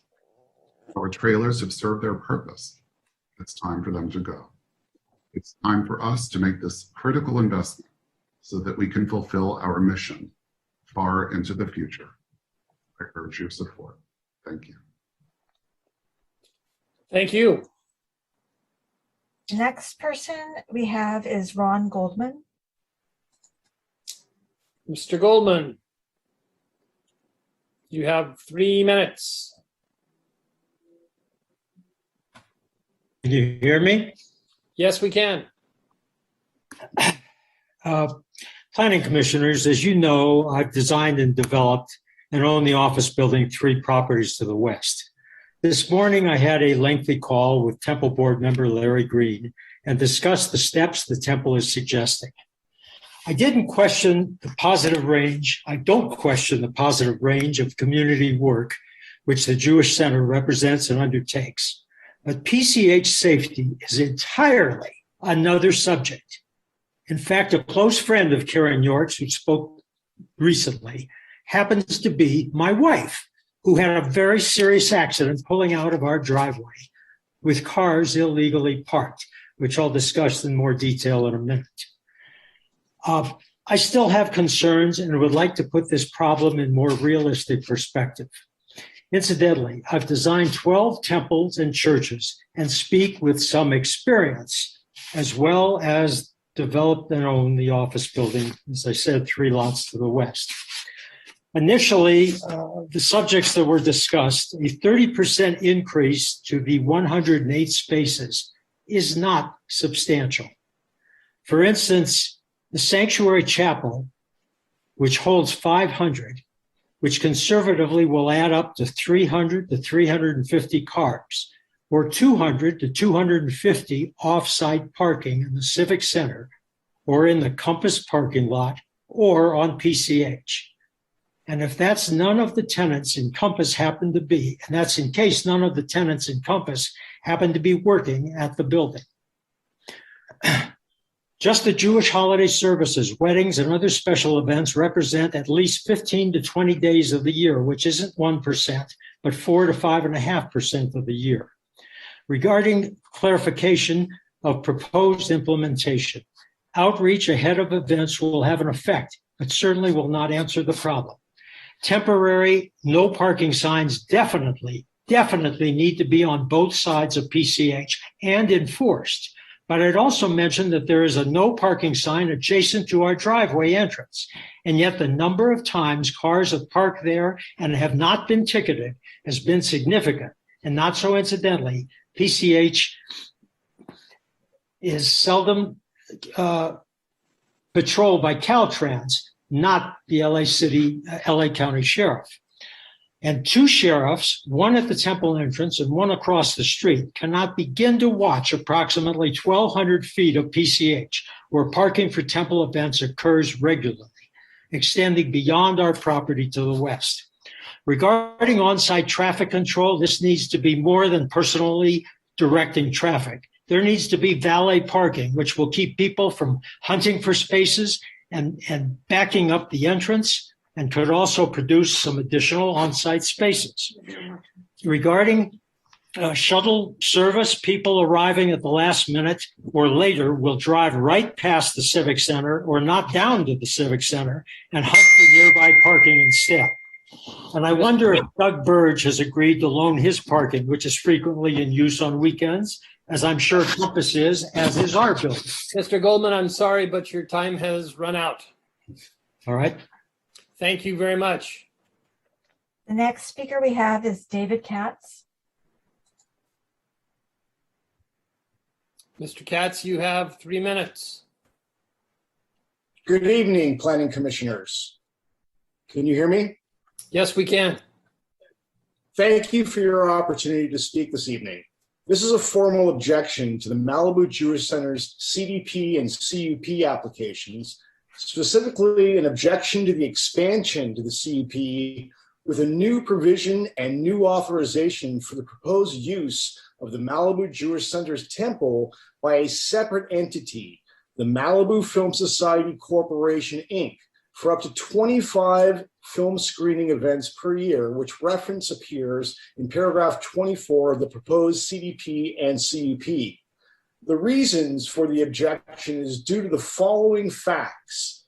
The existing CUP does not include express authorization for the temple to be used by the Malibu Film Society for film screening events. Malibu Film Society is a third-party corporation that is not part of the religious, educational, and other charitable mission of the Malibu Jewish Center. Malibu Film Society is a venture of 3 separate entities, including Malibu Times, Malibu Jewish Center, and Calm Cinema. Therefore, Malibu Film Society is not owned and or controlled solely by the applicant. Other such entities, including Malibu Film Festival, have been excluded from such use by Malibu Jewish Center. From 2009 to 2021, Malibu Film Society has held up to 54 annual unpermitted film screening events, including outdoor receptions with a concession stand that serve both snacks and alcohol without an ABC permit and or a health department permit as required by Malibu law.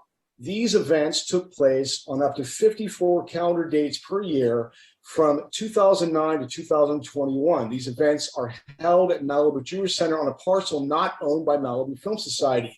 These annual events are third-party events, and they exceed the allotted 6 events per year on a per calendar year in a non-residential zone that require a TUP.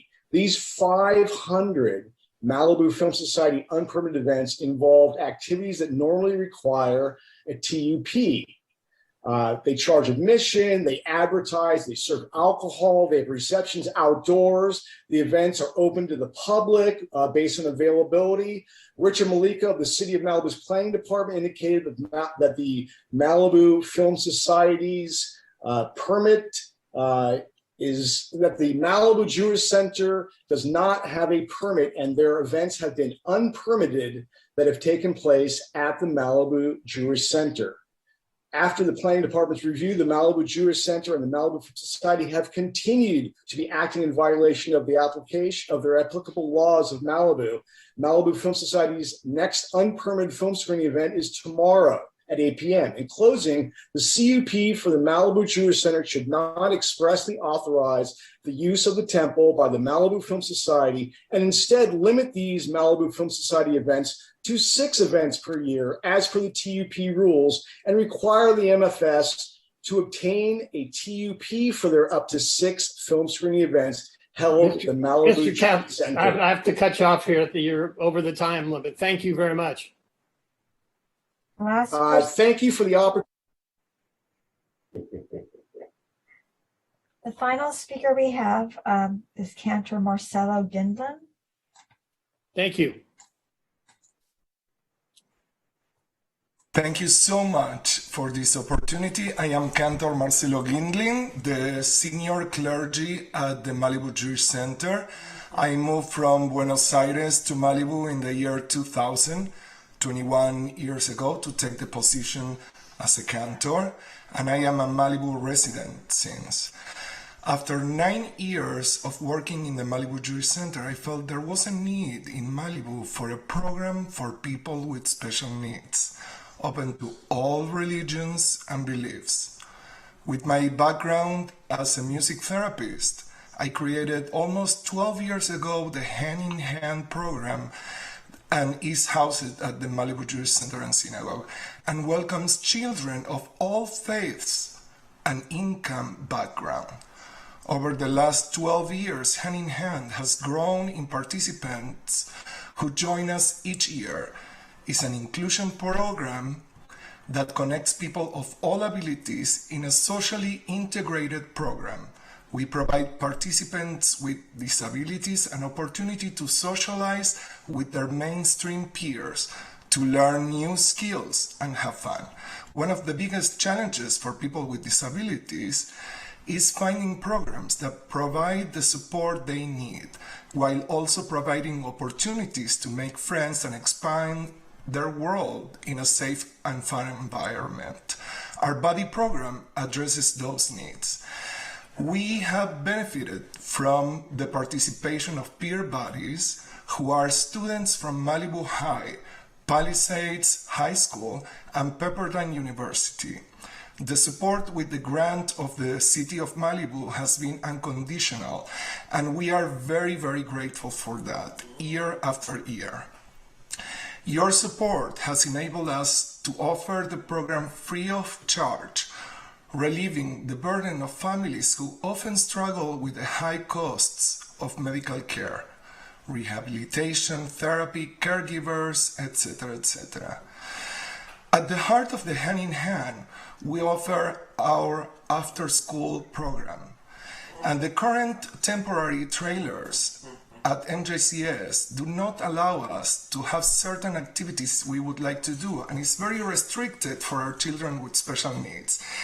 In the new building, we will have our own special and designed space where we will be able to meet their needs and do all kinds of adapted activities. Right now, as I said before, restricted of what we can do. On top of being disabled, we have the limitations of operating these trailers. We need this building built. In this new building, we will have an improved program in place where we can provide the opportunity for our participants to fully experience life with all their senses. I made it on time. Thank you. Yes, you did. Thank you very much. We have 1 minute and 30 seconds left for rebuttal. Applicant team, would anybody like to use the 1 minute and 30 seconds? Thank you very much. I guess address the two public comments that were speaking out, I guess, in opposition. Mr. Goldman, we're committed to working with our neighbors, and we are totally committed to working with Mr. Goldman and our other neighbors to make sure we do this in the safest manner possible. Mr. Goldman designed a building right down the street from us, his own building, and that's where his wife got into an accident, which was in his own building that he designed. He had no problem taking this commission. He was the initial architect for this expansion, and then we came to a disagreement with him, and we ended up terminating his contract and moving on to Mr. Gray. So there was some, a history there, but we don't minimize how important it is that we run a safe environment. Mr. Katz, talked a lot about the Film Society and the Film Festival, and there's some debate between those organizations that really we don't want to get into the middle of. Malibu lost its only movie theater, and we've been trying to do a good thing by providing an alternative for the citizens of Malibu. With respect to some of the commissioners' comments, around trees, we're committed to making sure that we replace the trees at the 10-to-1 ratio. We think that's the best use of that. I think paying a fee is not necessarily the best thing, and we would prefer to plant trees. And again, to echo a lot of the comments, we believe we can operate the facility in a safe and first-class manner, and we are not looking to increase any of the events or programs that we do today. Thank you very much. Your time has expired. I appreciate it. Thank you. Okay, I think we're going to close the public hearing at this point and go to the commission. Craig, I see your hand up. I would very much like to approve this project. I see some I's that still need to be dotted and T's to be crossed. And so I would like to make a motion to continue this based on a couple things. One, I have 8 points of information and analysis that looks to be incomplete and could be pulled together without too much difficulty, I think. And one of those is just also, if we continue it and take the time to address those points that I can now itemize here, that would also give us time to get this to the Public Safety Commission, because I think the PCH stuff is just bottom line the most problematic aspect of this. And we've heard that the law says that the Public Safety Commission may report to the City Council. It doesn't say anything about whether they can or can't report to us. And we're under this council's umbrella anyway, so that might be the hook that allows us to tell them. May I just interrupt and ask Trevor? My understanding is that they have said specifically they're not going to get into this. It was Rob Dubois who said that. No, I'm just asking Trevor what if sending it back, is that going to get us anywhere?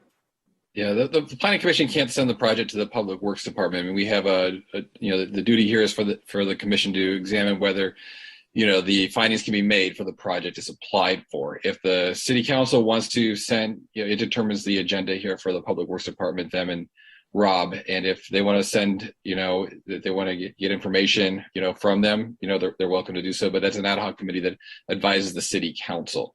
So, if there's more information you need about, the planned use of the property and how that would affect PCH, that information can be brought to you, but the Planning Commission can't send the project to the Public Works Commission. If the City Council wants to direct to have the Public Works Commission look into safety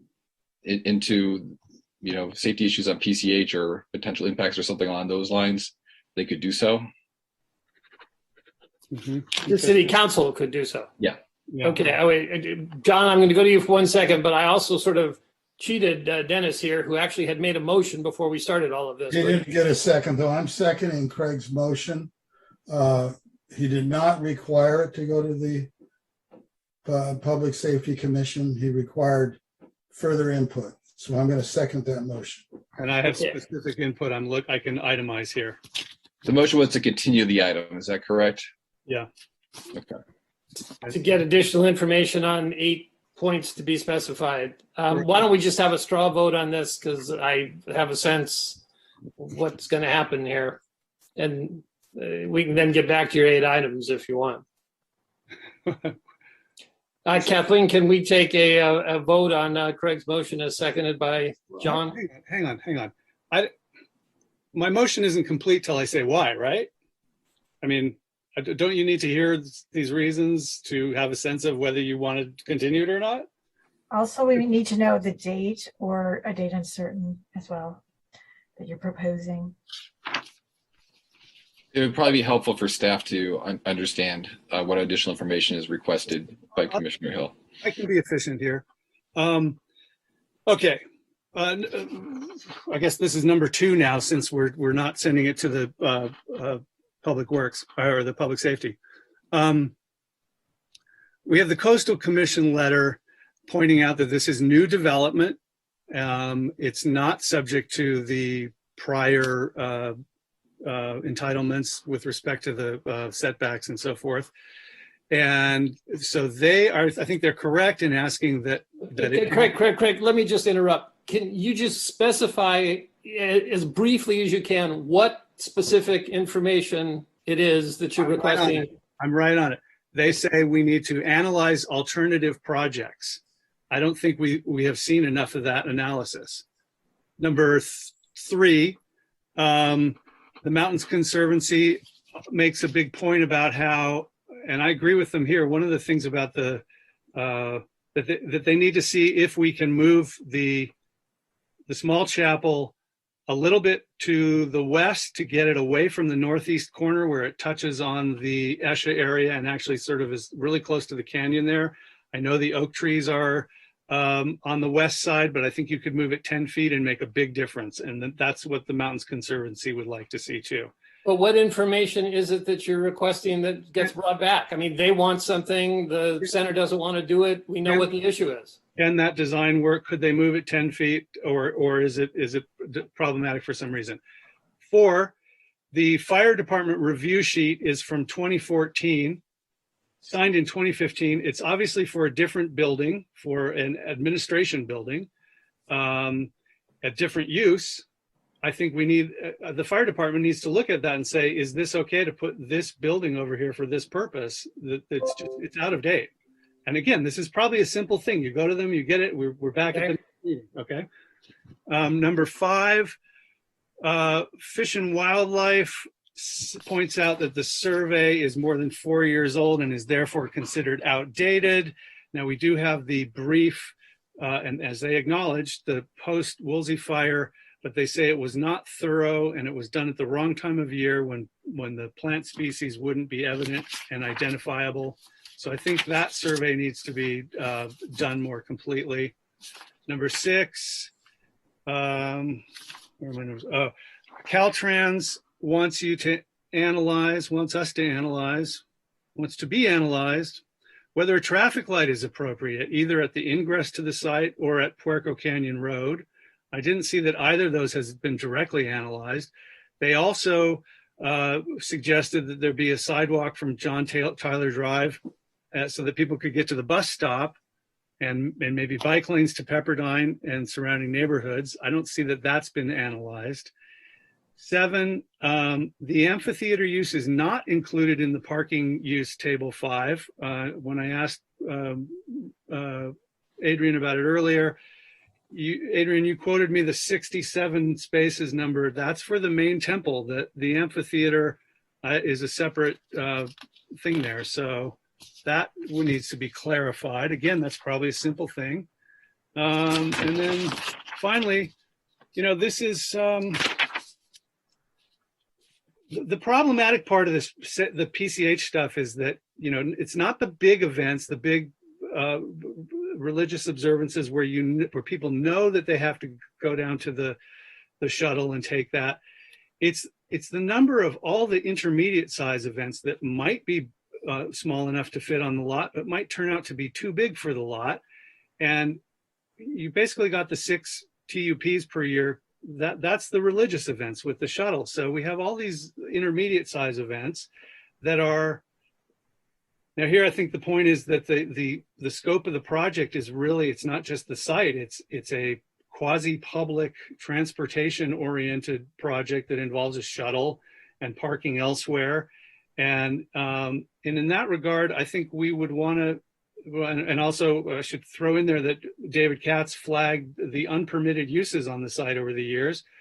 It really looks like we're looking at something more like a development agreement akin to what's gone on with Norm's Hotel. And so the question is, if we're doing all these things, is that something, if we buy a little extra time, do we want to look at that as an option of a way to structure this better? Okay, we got to move this along because I see where this is going to go. Your motion was made, John seconded it, and it's to get the information on the 8 points you just raised. I'd like to get a vote on this, and then we can move further. First, is this to a date certain or to a date uncertain? And there's a recommendation, Adrian, about how much time staff would need to provide a response on the issues raised by Commissioner Hill?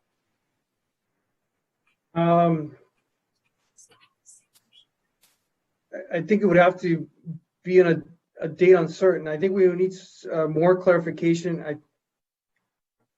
The fact is that I think the points made by Commissioner Hill are things that staff and the environmental consultants have made their best effort already to address in our response to all the public comments. And so if we need additional information, I think we will need a little bit more specific information. We could meet on that, and I could say, here's the thing. I could say, extend it to a date certain soon, and we can address the things that can be addressed. And if there are bigger issues, like for example, if when somebody wants to talk about a development agreement, that could be raised at the city council level. The development agreement isn't required for this. That would be required in certain circumstances, or to provide a right to the development of this. I want to get a vote on Craig's motion. Dennis, real quickly. Just for the life of me, I can't understand, after these people have spent 7 years. And $1 million. And yes, I understand. John, quickly. Why does this commission with certain members feel like they have to beat the hell out of everybody that comes before them for no reason? You've got all the answers. They've given them to you, and they've spent a lifetime to get to this point. And my question one would be, why several commissioners figure they don't have to follow the codes. But Okay. The other Putting... question is on the motion. Did Craig make a motion about the Public Safety Commission? That can always be, that was a decision by staff. It was not a decision by the city council. Let me answer your question. Included or not? Yes, my understanding is Craig's motion was to try to get public safety, to go back to the city council to get public safety to take up this matter and to get more information on these 8 points.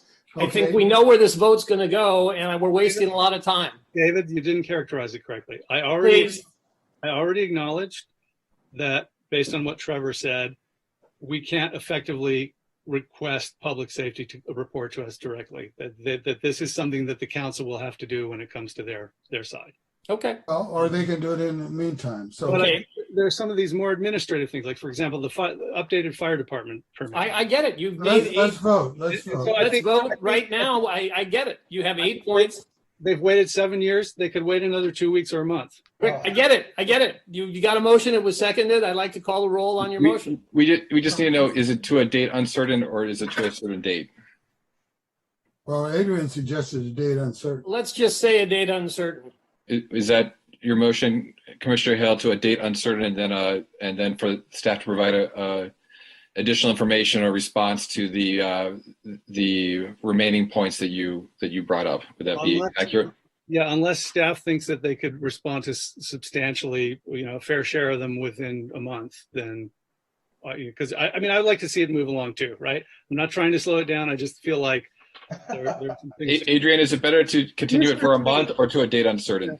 Our job is to be here, is to be critical, is to dot the I's, cross the T's, look at things closely. Okay, let's just vote. Let's vote. Craig, let's vote. Kathy. Okay, we need to know what we're voting on, if it's to a date uncertain or to a date in a month. Adrian? It's not going to matter because it's not going to pass. So we're wasting a lot of time. If we schedule it for a month from right now, that doesn't give us enough time. That gives us essentially a week to resolve these issues and then write a staff report. And unfortunately, that's not enough time. So I'd say a date uncertain. Okay, so I call the question. Call the vote. And to confirm with Commissioners Hill and Mazza, that is to a date uncertain, correct? Yeah. Yes. Okay, thank you. Commissioner Hill, Yes. Commissioner Mazza, Yes. Commissioner Smith, No. Vice Chair Weil, No. motion fails. Commissioner Weil, Yes. I'd like to make a motion to approve the project as recommended with 3 additions. One, that under number 3 of the resolution, number 12 be added, the temporary use permit shall be required, and and all pertinent sections of the MMC be followed. Number 2, that the sound at the edge of the site shall not exceed 40 decibels during events, and that amplified sound shall cease at 10 p.m. Did we just not vote? I'll second that motion for discussion and possible other conditions to add. Let's just vote on it now before we do anything else, because Well, we're going to waste. I'm open to other suggestions. If you're stuck on just voting it in the way it is, we're going to be here all night. No, we're not. We're going to not pass it, and that's what's going to be the end of the discussion here. I don't agree with the points that you added, and it makes it very hard to get it passed. But I would like. I mean, if I would like to hear from Adrian on that temporary use permit issue. What is your response to whether they're operating without getting what they need for those events? So if I'm hearing this correctly, I think Commissioner Massa wants to require TUPs for all events, or are we talking strictly about the Malibu Film Society events? Well, this has been Karen basically said this is an event center. Okay, so we have the reason I'm proposing it this way is we have up to this point supposedly had control over these events. Apparently a lot of them never got TUPs. Without TUPs, we have no control over off-site parking, on-site parking, PCH parking. None of this stuff is controlled. It's at the honor of whoever's putting on the event, and then they have to be busted if they're not following a CUP, which in the history of Malibu, nobody, not one single application in 30 years has had a CUP revoked. Okay, so the reason I put it in there is we need some official city review. Okay, my question is very specific, which is how do you respond, city, to the point that was made that temporary use permits were needed that weren't gotten? You must have determined that they weren't needed, or you didn't know about them, or there's just a misunderstanding of what they're needed for. And I'm just trying to get to the bottom of your rationale.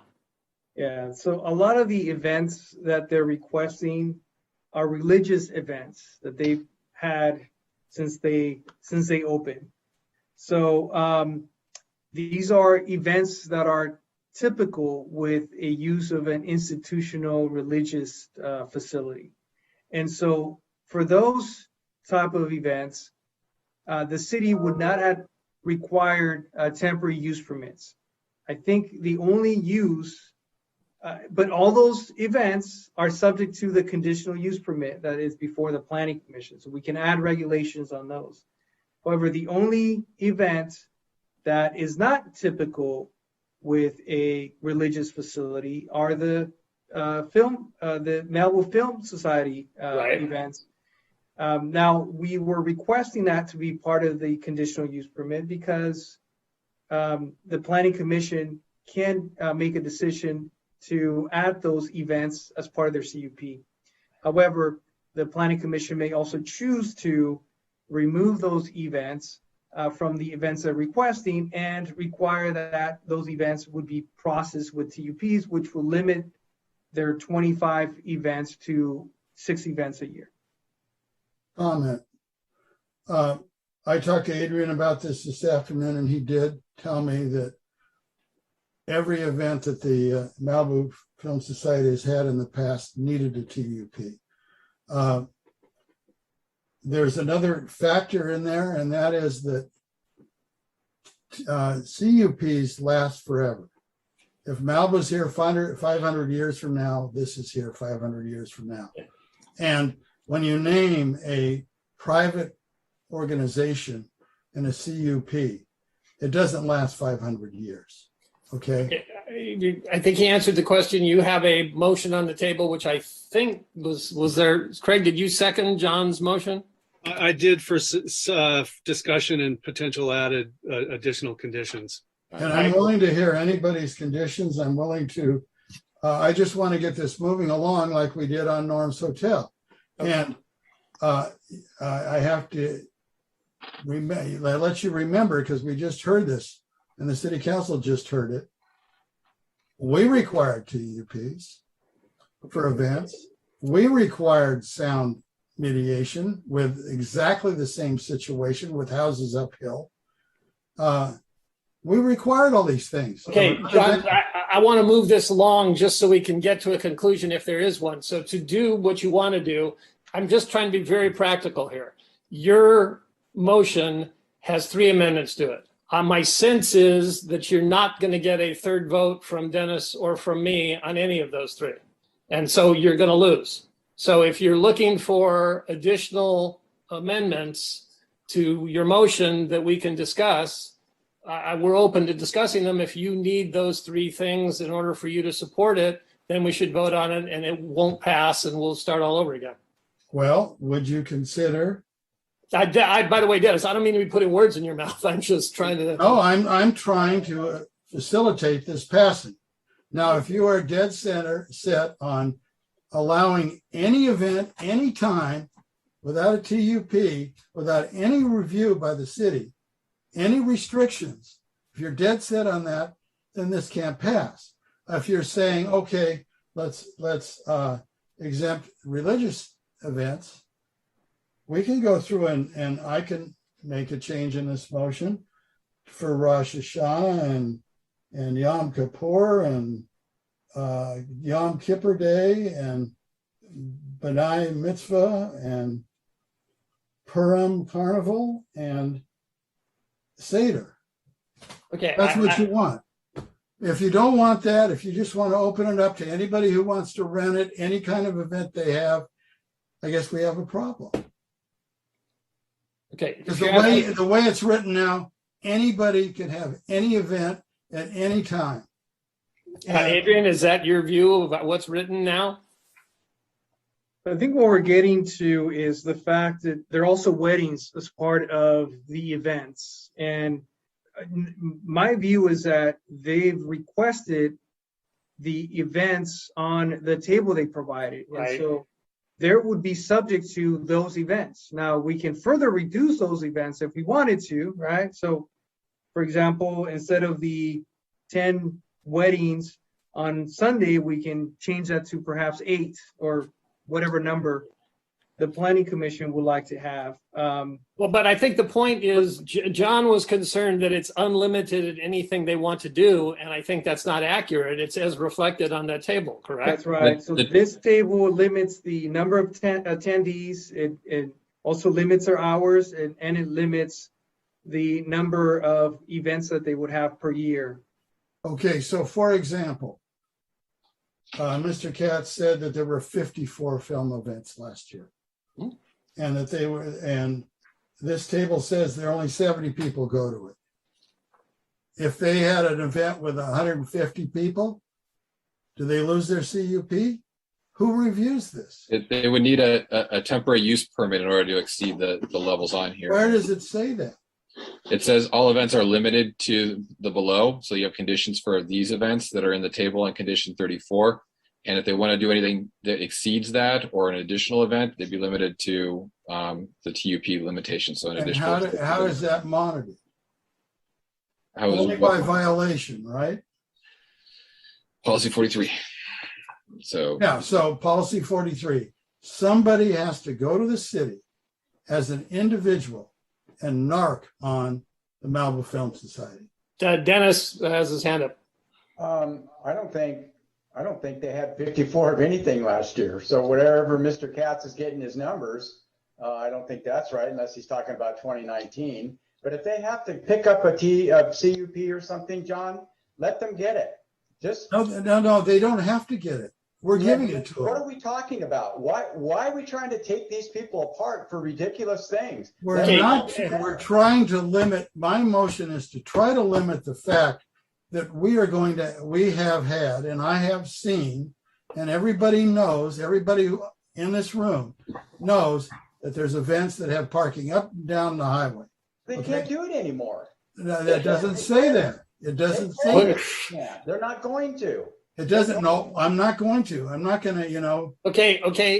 We understand the issues. I think we've just got to figure out whether there is a place that we can all agree this should end up or there isn't. And I think your 3 amendments, John, aren't going to pass. So if you want to vote on that, we can vote on it and move on to trying again with different amendments, or we can take your 3 off the table and start all over and put other things on there. Well, Craig wants to speak. Maybe I can break the logjam on this issue. Maybe would this work to say you've got the 6 TUPs for those 6 big events that require the shuttle, Rosh Hashanah, Yom Kippur, etc. For the other events, be they weddings or film showings, you have a limitation not on number of attendees, but on number of cars. And you might say for a wedding you can have 100 or 108, cars. That might turn out to be 150 people. Maybe you get 200 people into 100 cars, but you structure things so you say, look, you guys come carpool when you come. We can, and if they're saying these weddings are 200 people, the film is 70, whatever. I think we could accommodate those if we just said you have to fit on site the 100 car or 108 cars. You can't park on the highway. We're not going to have a shuttle for those, and we just structure it by the number of cars rather than. Okay. I appreciate what you're trying to do. The notion of having them count cars or, they do it by way of selling tickets or, But Craig, my problem is there is no structural way in our municipal codes for the city to regulate that. It doesn't happen. Okay, let's call the question before us. John, you have your motion with the 3 conditions you added. Craig, I believe you seconded John's motion. I had other conditions I wanted to add too, but I guess if this is not going to work now, then it's not going to work. But we should vote on it and then we can try again. Well, I don't want to pass it as such, anyway, right? Because I want to add more. So, but it's not going to pass, so it doesn't matter. Okay, go ahead. Kathleen, would you call the roll, please? Voted, but okay. We need to clarify what the motion is that we're voting on. So, can you repeat your conditions, Commissioner Mazza? Yes. The first condition is that all events shall require a TUP, as it is right now, including all the sections of the MMC that are pertinent. That the sound levels at the edge of the site do not exceed 40 decibels, and that amplified sound shall cease at 10 p.m. Okay, that's where we are. We're going to vote on that right now.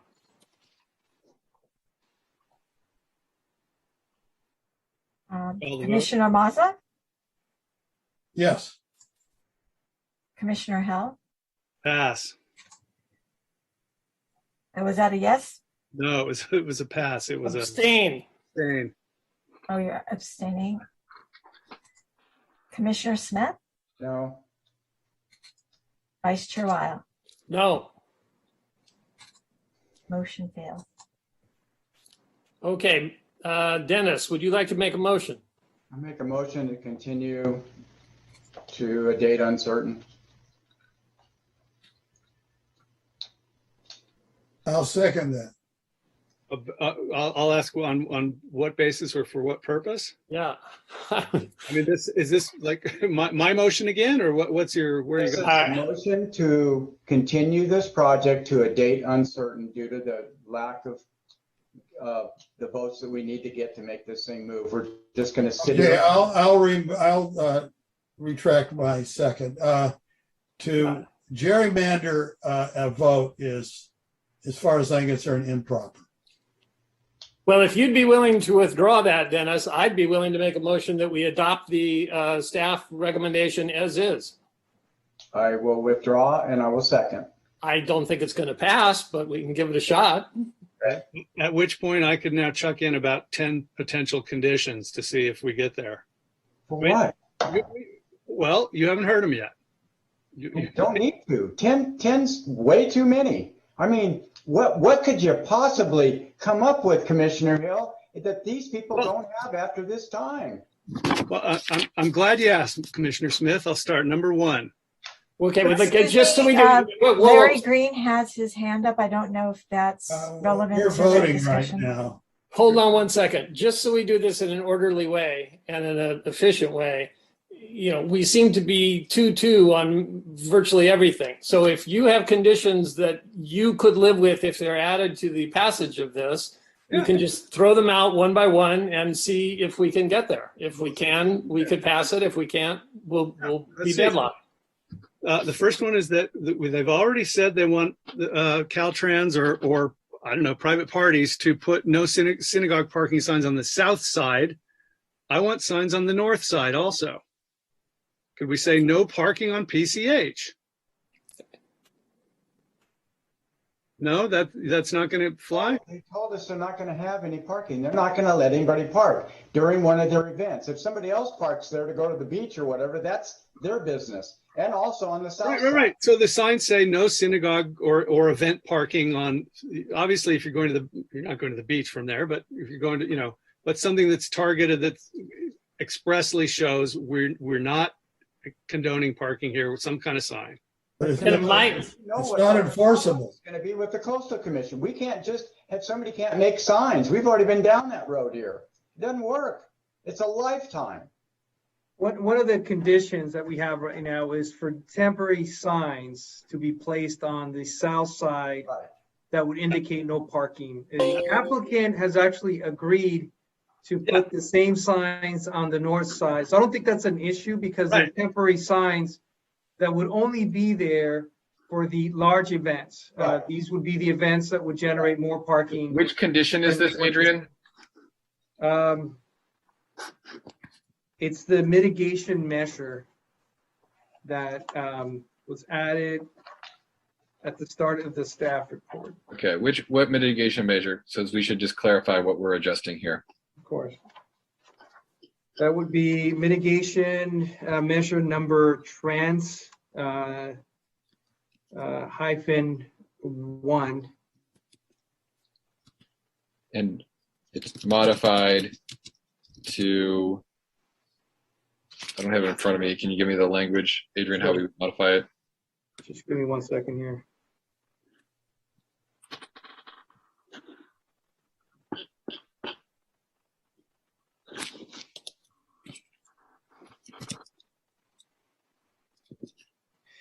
So it says, in coordination with the appropriate regulation authorities, signage shall be installed along the southern shoulder of PCH, which indicates that the roadway edge shall not be used for parking for events at the project site. So we would change that to say along the southern and northern shoulders of PCH. Dennis, can you live with that? I could live with that. Okay, there we go. We got one. So we'll go to number 2. Question. Yeah. Trevor, who is the appropriate authority? That would be Caltrans and Coastal Commission. So every time they put signs up, they got to go to Caltrans and the Coastal Commission. No.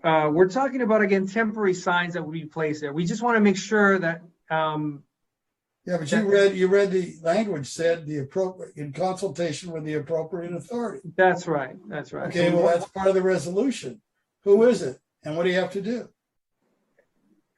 You have to go to Coastal every time you have an event. No, the plan is to go there once and then get their hopefully blessing on doing it for every event that will happen from that point forward. Okay, so doesn't it need to say that, Trevor? Well, no, doesn't staff have the ability to deal with, go get the appropriate permission? Yes. Are they? Is staff going to go to Coastal and have a hearing and do this? Is it required? Is that, I mean, you got to be clear about this stuff because the word appropriate authority does not exist in our MMC. And nobody said Caltrans or Coastal Commission. It's not there.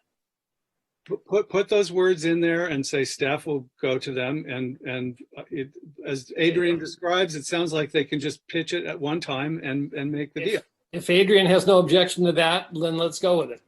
No? So that's part of the Craig's proposal. Okay, number 2. Yeah. And by the way, John, if we restrict the parking on the highway that way, that puts a lot of indirect pressure on the facility to say, yes, we're going to try to encourage people to carpool here and come in fewer cars, because if they can't park on the highway, where are they going to go? You know, Well, they're going to park in the highway because you can't give them a ticket. Okay, guys, number 2. All right, number 2. I know they use a valet on the 13 tandem spaces. Let's make that a condition. I don't know that that's already a condition. If it isn't, let's make it a condition. I think it is, wasn't it? Didn't David? I thought I'm not sure. I just wanted to double check that one. So it wasn't a condition for the majority of the function of the facility. However, I think the only time you would actually want it is when they have events that are between 150 to 200 people. A condition for a valet when you have an event over 100 people. I was saying 150 people, but 100 people. It's up to why don't we go with the 150 as he suggested? That's okay with Dennis? If you exceed the 108 parking spaces, is that invalid? Have they violated the CUP? I don't follow you. Well, you say 100, you say, oh, gee, you got to do this, have a valet if 150 people show up. What happens if 200 show up? No, you don't go get the valet and bring him in. The valet is just for the tandem spaces so that they can properly utilize them. Doesn't matter. The whole question is, do you park on the coast highway? So the only events that generate 200 people, right? So there's a gap between most events. Most events are 100 people, and then weddings bring 200 people. So there's a gap there in the number of people that brings in. So we can say, and again, weddings, you can only go if you're invited, right? If you have an invitation, they know how many people will show up because there's a list of people that are invited to the wedding. But we can say all weddings and events that generate more than 200 people will require valet parking. And I think that includes everything we're talking about, right? Let's go with the 150 people you said a second ago. And that's fine too, yeah. Dennis, is that okay? That sounds wonderful to me. Okay, we got 150 people. Number 3. In view of the bicycle fatalities in 2005 on the shoulder, because there was the K-rail and construction blocking, I would like to say that no construction staging on PCH, that all the construction activity takes place on site. I defer to the contractor, but that strikes me as being a sort of difficult thing to assure ahead of time. There is actually plenty of space on site There's a lot of space. do the construction staging, so that's not going to be an issue. In fact, we can make sure we get a staging plan before construction and make sure that happens. We have a thumbs up here, so that passes. Okay. And then sort of similarly, the Fish and Wildlife wanted to keep in place the children's play area on the north side as the tree protection zone as part of their tree protection plan. They're saying that during construction, let's keep that fenced off so that none of the construction activity spills over into the tree area that's protected on the north side. You got to have 5 feet outside the drip line anyway. 5 feet from the drip line is where you could put the fence. That's where you put your construction fence or your orange snow fence around the tree so people know that that's the area. There are encroachments into the protected zone of trees, so the fencing would have to be, encroaching into the protected zone of some of those trees, but there is fencing currently there. I don't think there's a plan to remove that fencing while in construction. Is that? This is basically Fish and Wildlife's recommendation. They wanted to make sure there was a clear fence boundary retained there so that we wouldn't be I think that's fine. So the condition can be maintain the existing fencing along the northern boundary Yeah. Okay, of the property. let's go. One construction. Yeah. Next. And this, I already asked this of the applicants, but whether they could agree to a condition that on the restoration, that the invasive plants are to be removed by hand. It says, currently says invasive plants removed by hand rather than by chemical means whenever possible. I would just scratch the whenever possible and just say, you know, we're not using any chemicals or Roundup down there. Right, I agree to that because we talked with David Gray about that. Absolutely. Next. Absolutely. Hold on, what condition was that that's being altered?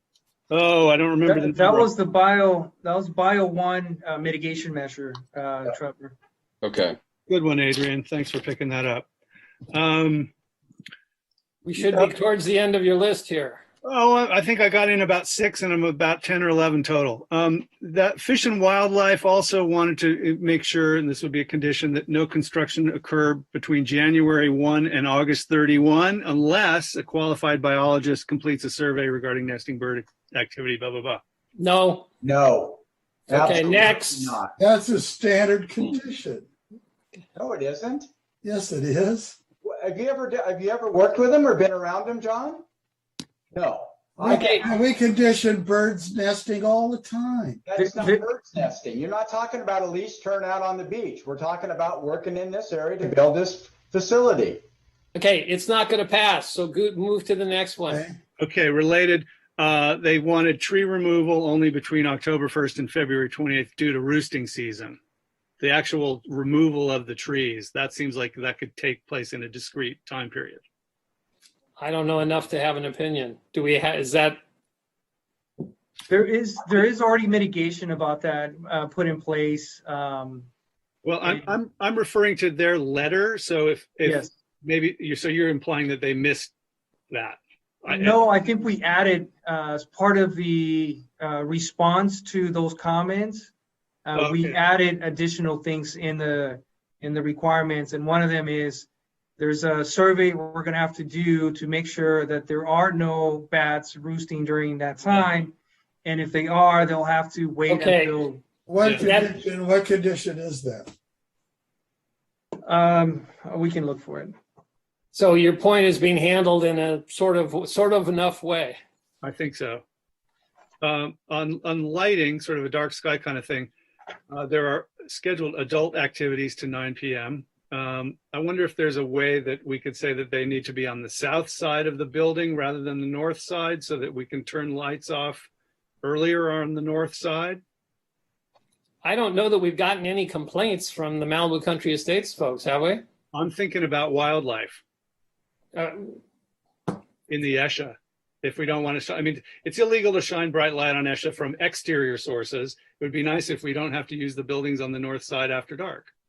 I don't know. Maybe that's an overreach, but it strikes me as a little bit aggressive based on sort of what they might want to be doing with the buildings. And I don't know. Let's put that in the category of suggestions of things they might like to do if they want to be nice to me. Okay, I don't put that in the amendment here because then we're going to go back. Let me ask you this, Craig. Yeah. You said adult, and we're allowing bar mitzvahs until 11 o'clock. I'm thinking about the buildings, particularly the admin classrooms, those buildings, which are up, second story lighting. But I'm you're not talking about amphitheater and et cetera. I don't have a clear sense of what the lighting in the amphitheater is about. I would not want to prohibit what you're doing there. I mean, I would ask them to be conscious of, wildlife in the evenings when they're using, artificial light, and try to minimize it where they can. Something like that is okay with me. Dennis. So I'm going to use an old Commissioner Mazza tune right here.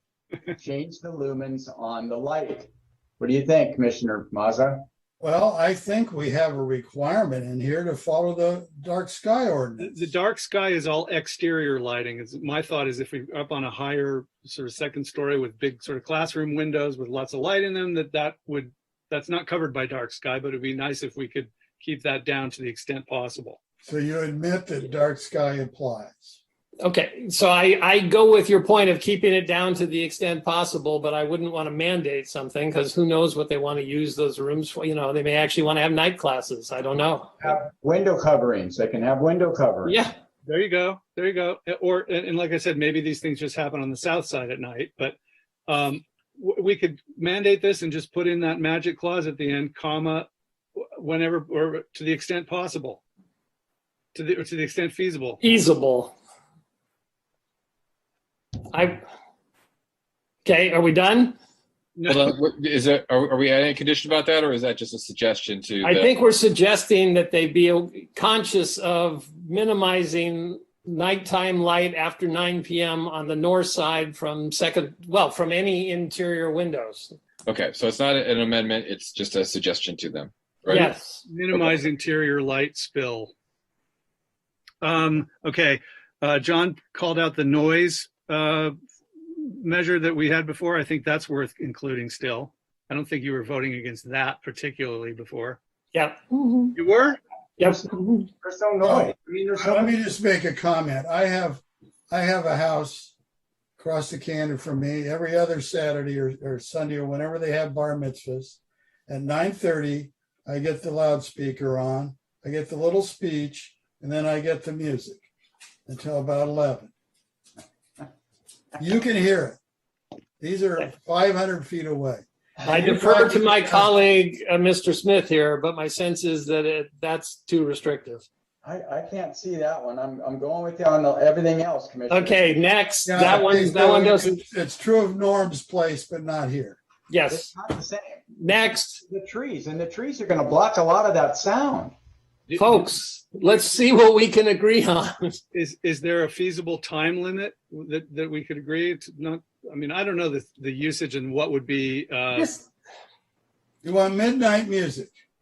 This is not an organization that is going to consciously create an issue with sound for their neighbors. I mean, you look at what we're talking about here. This isn't a commercial hotel. It's not analogous to what Norm's doing. Yes, it is. It's weddings. It's weddings and I understand.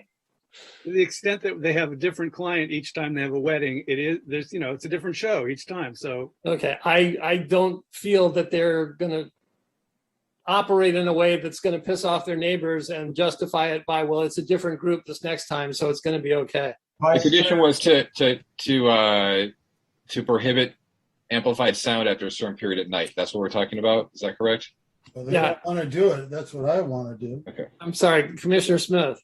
I was just going to say, Mr. Green has had his hand up for quite a while. Is that a question we can ask him if anybody during all their festivities? I was going to try to get through all of these beforehand, but we can go to Mr. Green for a moment here, who may want to tell us that some of the things we're talking about are, not doable. But how many more do you have, Craig? I don't know, 3 or 4. You said 8. That's got to be 10 or 11 or 12. I said 10 or 11 initially. Why don't we try to finish this up and then get to Mr. Green? I thought you were going to go to him first. Okay. Oh, I can. We also have Mr. Goldman with his hand up. All right, let's finish mine. Let's confirm that we have both the Chumash monitor and the qualified archaeologist during the excavations as recommended, but not necessarily conditioned yet. Is that a mitigation measure, Adrian? I'm pretty sure it is. Let me verify that. I thought it was as needed, not for the entire time, right? No, not the entire time, just during excavation. Right. And then let's see. So they're looking at that one. Okay, the Mountains Conservancy wants to move the small chapel about 5 or 10 feet away from the edge of that. Next. Mr. Hill, you remember they told us everything that's where it is has to be where it is. Nothing can move. There's no. They told us that. Now, is there a reason why? Okay, we're trying to be practical here, whether we can get something passed or not. That one's not going to pass. So next. There's a good reason, but CR1, it's the mitigation for cultural resources. It does indicate that you would need both. The other question was about bats, and we do have that as mitigation bio dash 5. Okay. And so that's already a requirement in the Yeah, I'm mitigation sorry, at measure. 1,100 pages, there's some things I just, I'm not sure. Finally, can we condition all this on getting a new approved current fire department review sheet? No. Because there they is style everything. In fact, Commissioner Hill, you remember, they actually have to widen this thing to a commercial approach now to go to 28 feet. I'm sorry, Adrian wanted to say something there too. Yeah, there's two issues at hand with the fire department. One is department access, and that hasn't changed in the last 5-6 years. We do have that approval. The other one is there was a forestry division review of the fuel modification plan, and that was also reviewed and approved just prior to the item being scheduled for ERB, and that was, I want to say, 1.5 years ago. So that's Okay. a more recent approval. All right, we've got in front of us now something that we should be able, absent what we're about to hear, to get passed by a slim majority. I think we're going to go to Mr. Green and Mr. Goldman briefly. Can I ask just what John, what are your biggest complaints at this point? Dennis, I'm sorry, Craig, it doesn't matter. Oh, it doesn't matter. It doesn't matter what you say either.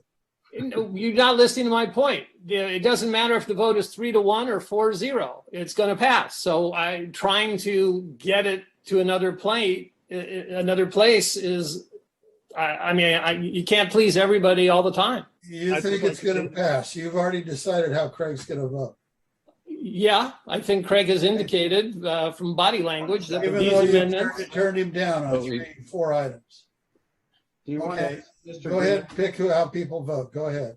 Craig, are you This is comfortable with what? This is why I wanted to check in with John and just see what are the big issues that are still hanging out that he finds problematic. Okay, I tell you what. Can we put a pin in that for 1 second and go out and then come back? Yeah, I'm just looking for the collective wisdom. I don't want to leave Okay. Can we go to Mr. Green for 1 minute and Mr. Goldman for 1 minute? I don't see Mr. Goldman with his hand up. Did someone say He's he? had it up. He's had it up 3 or 4 times. It doesn't last forever. Go to Larry Green. Good evening, commissioners. Thank you very much for the spirited debate, and it's very frustrating to be not in the same room with everybody to be able to make some suggestions. Obviously the priority for us is the religious events and activities that we do at the temple. So if we needed to condition, let's say, the Malibu Film Society events to get a TUP or have some additional measures to come before the city, we're happy to do that. Obviously, it's critical that we be able to service high holidays, Shabbat services, bar mitzvahs, weddings, etc. But certainly, Film Society happy to come to you and make sure that everybody's comfortable with those activities. Thank you for that. That will be very helpful. Yeah, and I just think that the point is to find a way to limit the event size on those things that aren't the big TUPs, so we don't end up with a bunch of parking on PCH. Mr. Gray, is that what you had to say? Can we switch over to Mr. Goldman now, or is there something else? Mr. Goldman didn't have his hand up. Yes, he did. Okay. Magny. Kathleen, is Mr. Goldman still there? Allow me to check and see if he's still in the meeting. His name's on the screen. Okay, it is. His hand's not up, but he may have had it up earlier. I thought he did, but I could be wrong.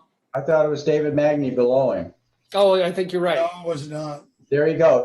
Thank you. Thank you. Thank you. See? Let's take a vote. Let's get the hell out of here. Okay. So I want. Okay, my concern that is still not addressed. I think it's getting late. I'm getting sketchy, but do we have a constraint or a condition on not letting these things get too big and spill out onto the highway? What are we doing about that? We have nothing. You added the condition. You modified the mitigation measure trans 1 to about the northern and southern. You Yeah. added that piece onto there. So And that's then- it's sort of a soft condition in the end. We're basically making a recommendation to guests by virtue of the signage that it's not a good idea to park there. Yeah, these are the list of what I have from you guys. That was one. Then it was add a condition that the valet must be used for the 13 tandem spaces for all weddings and events over 150 people. Add a condition that all construction staging occurs on site. Maintain existing fencing along the northern border boundary of the property during construction, and modify mitigation measure bio 1 that invasive plants shall be removed by hand. Okay. Okay, in a last ditch peacemaking effort, John, is there a particular point that's either in here that you would prefer not be, or a particular point that you would like to add to this without doing this all over again? I'm trying to see if we can be Okay, well, inclusive. here's my problem. Number one, you should never, ever add a entity in a CUP as having rights other than the owner. Okay? You take an outside entity and you say Malibu Film Society can do it. Mr. No. Cass is It doesn't- correct. Okay, that should not be in there. That should not be in there. And the other problems I have is there is absolutely nothing in this proposal that has any requirement for the city to approve anything. Okay? It's always after the fact. If you violate it, you have to go and follow Council Policy 43. A local citizen must turn it in written complaint. And this is after the fact. There's no review of whether or not event's too big, too small, who's attending, how many, nothing, zero, nothing. Okay, to your first point, is there a sense from Trevor or Adrian that we are somehow authorizing the Malibu or granting rights to the Malibu Film Society by doing this? It may be better to frame it instead of Malibu Film Society. You can frame it as, what are these screenings, movie event? How would you describe it? Maybe describe the event. They're screenings. So movie screenings. Maybe you want to put that instead of Malibu Film Society. That's more specific about what's being allowed. Okay, so if you said that, somebody wants to come in and have a circus. It's not allowed, right? Right, they'd have to come to the commission and get permission. Which Mr. A new CUP. They would make sure that they do. Okay, folks, I'd like to see if we can get a Well, vote. the answer I never got was when, other than after they violate something, is anything ever reviewed? Commissioner Mazza, you're acting like this is an Airbnb. That's not what's It's going to an happen. event center admitted by the application, by the applicant. It's an event center. Okay? Okay, we all understand what is going on. So I think we should get a vote on this and see if we can move this along or not. And my other problem is, by the way, just to mention it, I think the neighbors are required to be considered, and to have a wedding at midnight with a full band going is not cool. I think the Malibu Jewish Community Center would agree with you. So I don't think it's It's not a likely to happen. condition. They don't have to agree with me. It's not a condition. Let's call the question if we can. We have a motion and a second, I think. And can I read what I believe is the motion? Please do. Please. So the motion would be staff's recommendation with the following changes. The first is that mitigation measure trans 1 is modified to read southern and northern regarding the signs. Second, add a condition that a valet must be used for the 13 tandem spaces for all weddings and also for events over 150 people. Add a condition that all construction staging must occur on site. Add a condition that existing fencing along the northern boundary of the property must be maintained during construction. Modify mitigation measure bio 1 to indicate that invasive plants shall be removed by hand. And then adjust condition 34 to state that instead of listing Malibu Film Society as the type of event, to say movie screenings as the type of event. Can I just clarify? You don't necessarily need to say by hand on the plants. We can say without chemicals, because we say by hand, I mean, they might use chainsaws or who knows what they need. So shall be removed without the use of chemicals. I agree to that. Herbicides or pesticides. All right. Is that whose motion? Is that Mr. Hill's motion? Yeah, and can I just note that the applicant has already said that they would put, and this is not a condition we've put in, I don't think it's in yet, but the sheriff on the south side and a sheriff on the north side to keep people from not entering who have parked on the highway. They've already said 2 sheriffs. Do we want to put that in? That's already Both part of of their them? mitigation measure. Both of them. Well, one is second. at the entrance, and that's actually helping with the flow in and out of the facility. And then there's one across the street on the south side of PCH. Okay, so That does not include excluding people who park on this highway, correct? Yeah, what they said was that sheriff at the front would say, hey, if you've parked on the highway, you can't come in. That's not in the conditions, correct? Well, they agreed to that already, so we should. They did agree to that, and so I mentioned in my presentation, that's something we should talk about a little bit more, because my concern is that if somebody shows up, a pedestrian shows up, it would be hard for them to turn away, or you'd be discriminated against someone who's, showing up to the facility, walking versus other people that.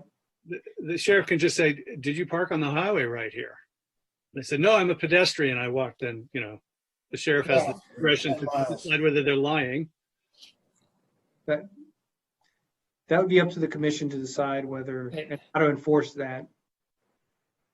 They said they were fine with that. So you're saying you've got the 2 people already, then maybe we don't put words in the mouth of the first. Yeah, I think just the 2 people and not who says or does what. I think it's fine. North side, south side.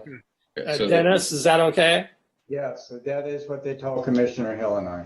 Hold on. Are we modifying the mitigation measure, or are we saying it's fine how it is? I think it's fine how it is because it already says north side, They have south that in side. there? Okay. All right. So, Commissioner Hill, did that accurately reflect your motion as I read it earlier with the staff's recommendation with the changes that I read out? Yes. Is it Craig's motion or Craig or Dennis's? I think Craig just said it's his motion. Well, no, I think it's actually Dennis's with all of these amendments added by Craig. Basically took it over. Yeah.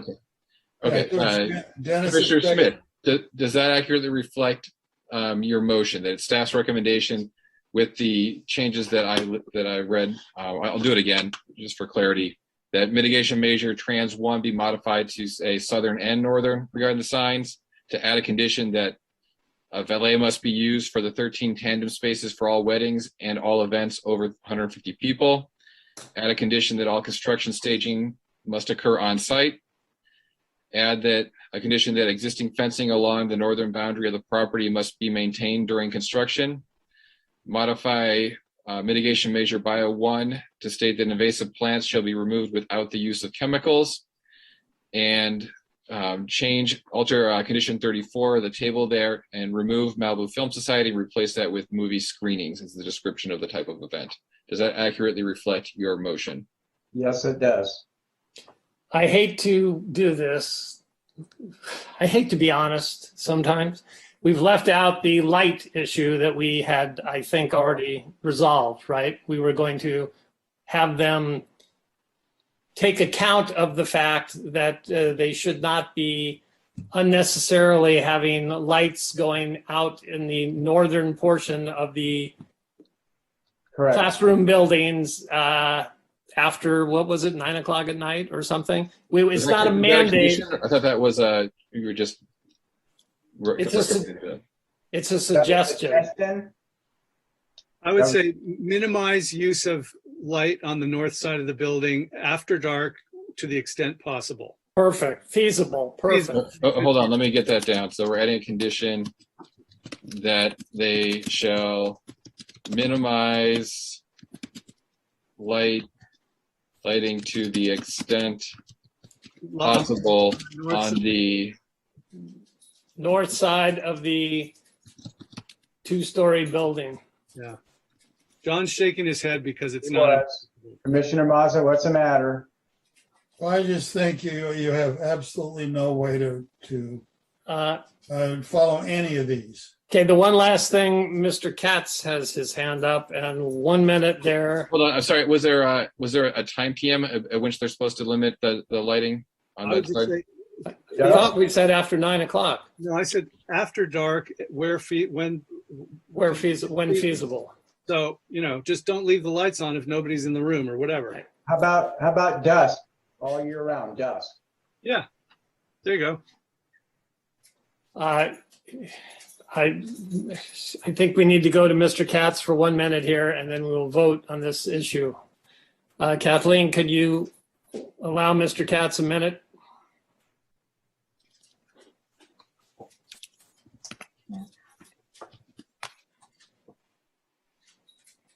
Hello? You need to unmute Mr. Katz. It looks like No, he he was, wasn't. and then he wasn't.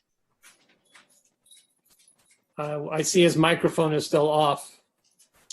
It flashed. Thank you. My microphone now. Yes, it is on. Okay, great. Thank you for the opportunity to speak again. I respectfully request, in the interest of the community, that the film screenings also require a TUP, as they are required at other locations for similar type of events. And they're not religious events, as the Malibu Jewish Center is a religious center. Okay, this is the Thank point you you for made your earlier. And I appreciate you reiterating it. Thank you. We're now going to vote on the motion that's in front of us. Well, you don't have to vote. Yes, we are going to vote. You can. That doesn't change it. Kathleen, would you call the roll, please? Can I just clarify that the language of that last condition to make sure I have it right here? So the motion is for staff's recommendation with the language of the changes that I listed earlier, and then and the addition is that a condition shall be added that they shall minimize the use of lighting to the extent practicable on the north side of the two-story building after dusk. Does that reflect the intent of your motion? Yes. And it's Smith's motion and David's second, right? You mean this overall motion? It's yes, Commissioner Smith's motion. Dennis is with Craig seconding it. John, I think we're at the point of not letting the perfect be the enemy of the good. That's what they said about Nobu. Kathleen, please call the roll. Who was the second? Do we have the second down? I wasn't clear. Was it Commissioner Hill or was it Commissioner I Wild? thought it was Commissioner Hill, but if he won't do it, I'm happy to do it. I don't think I did. So. Okay, I seconded. Okay. Commissioner Smith, Yes. Vice Chair Weil, Yes. Commissioner Hill, Yes. Commissioner Mazza. No. I Motion move we carries. adjourn and thank Kathleen for years of service. I would oppose the motion to suggest that I think we could very quickly, even without even reading the staff report, we could make a motion to continue the next item based on a certain need that it's lacking. We wouldn't have to have a lot of discussion if the motion. You can just continue it to a date certain. That's well. If you're going to discuss it, then you need to call the item so that people can speak on it. If you're just continuing it to a date certain, then it's just an agendized item. You can just move it.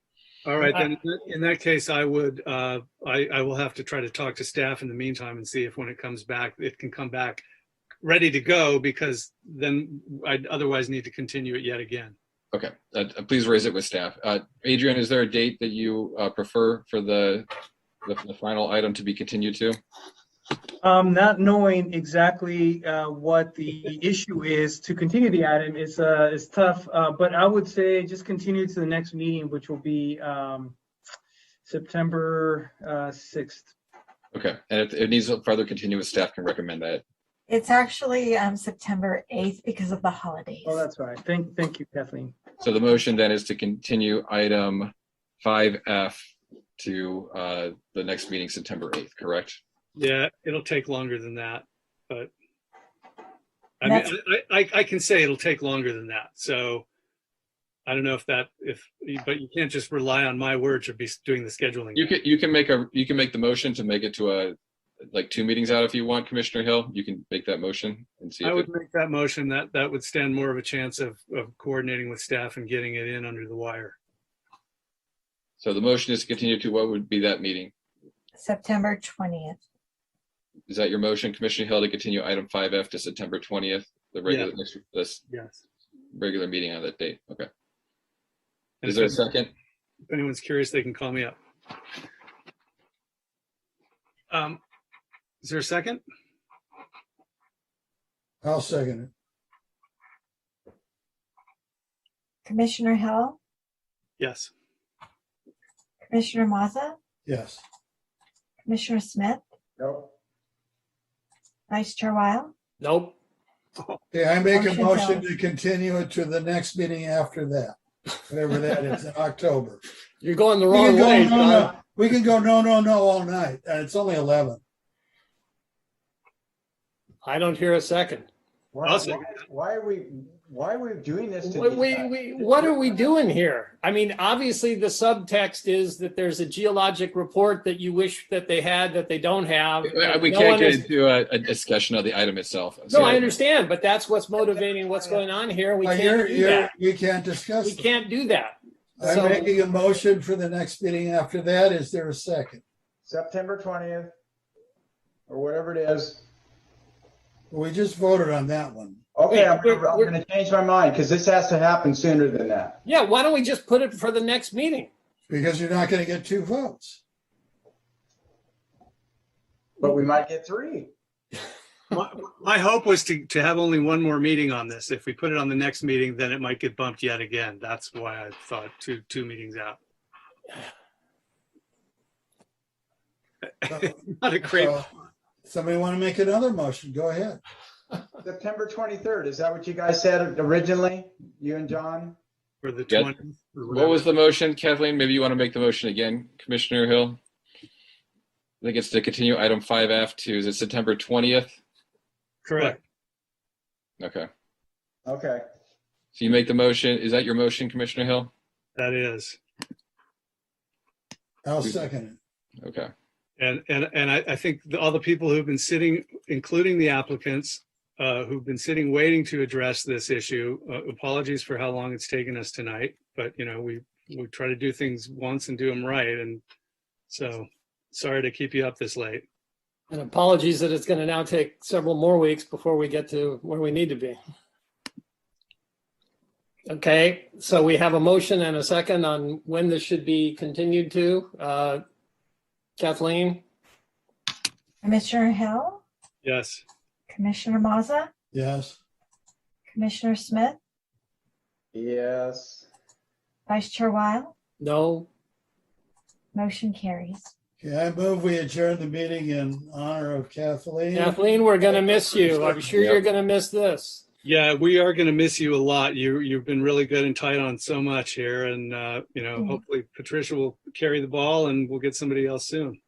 Well, thank you. I appreciate the kind words. I promise to tune in every meeting on Monday from home. I doubt that. You get a life. Then you need serious psychiatric help. I hope you're doing something better, but I can't imagine what would be. Thank you, Kathleen. I think we have a unanimous motion to adjourn. We need a second. We need a second. If I'll somebody- second. That was Commissioner Hill seconding. Yes. Commissioner Mazza, Yes. Commissioner Hill, Yes. Commissioner Smith, Yep. Vice Chair Weil. Absolutely. Motion carries. Thank you. See you all later. Good night, everybody. Good night. Everyone. Good night.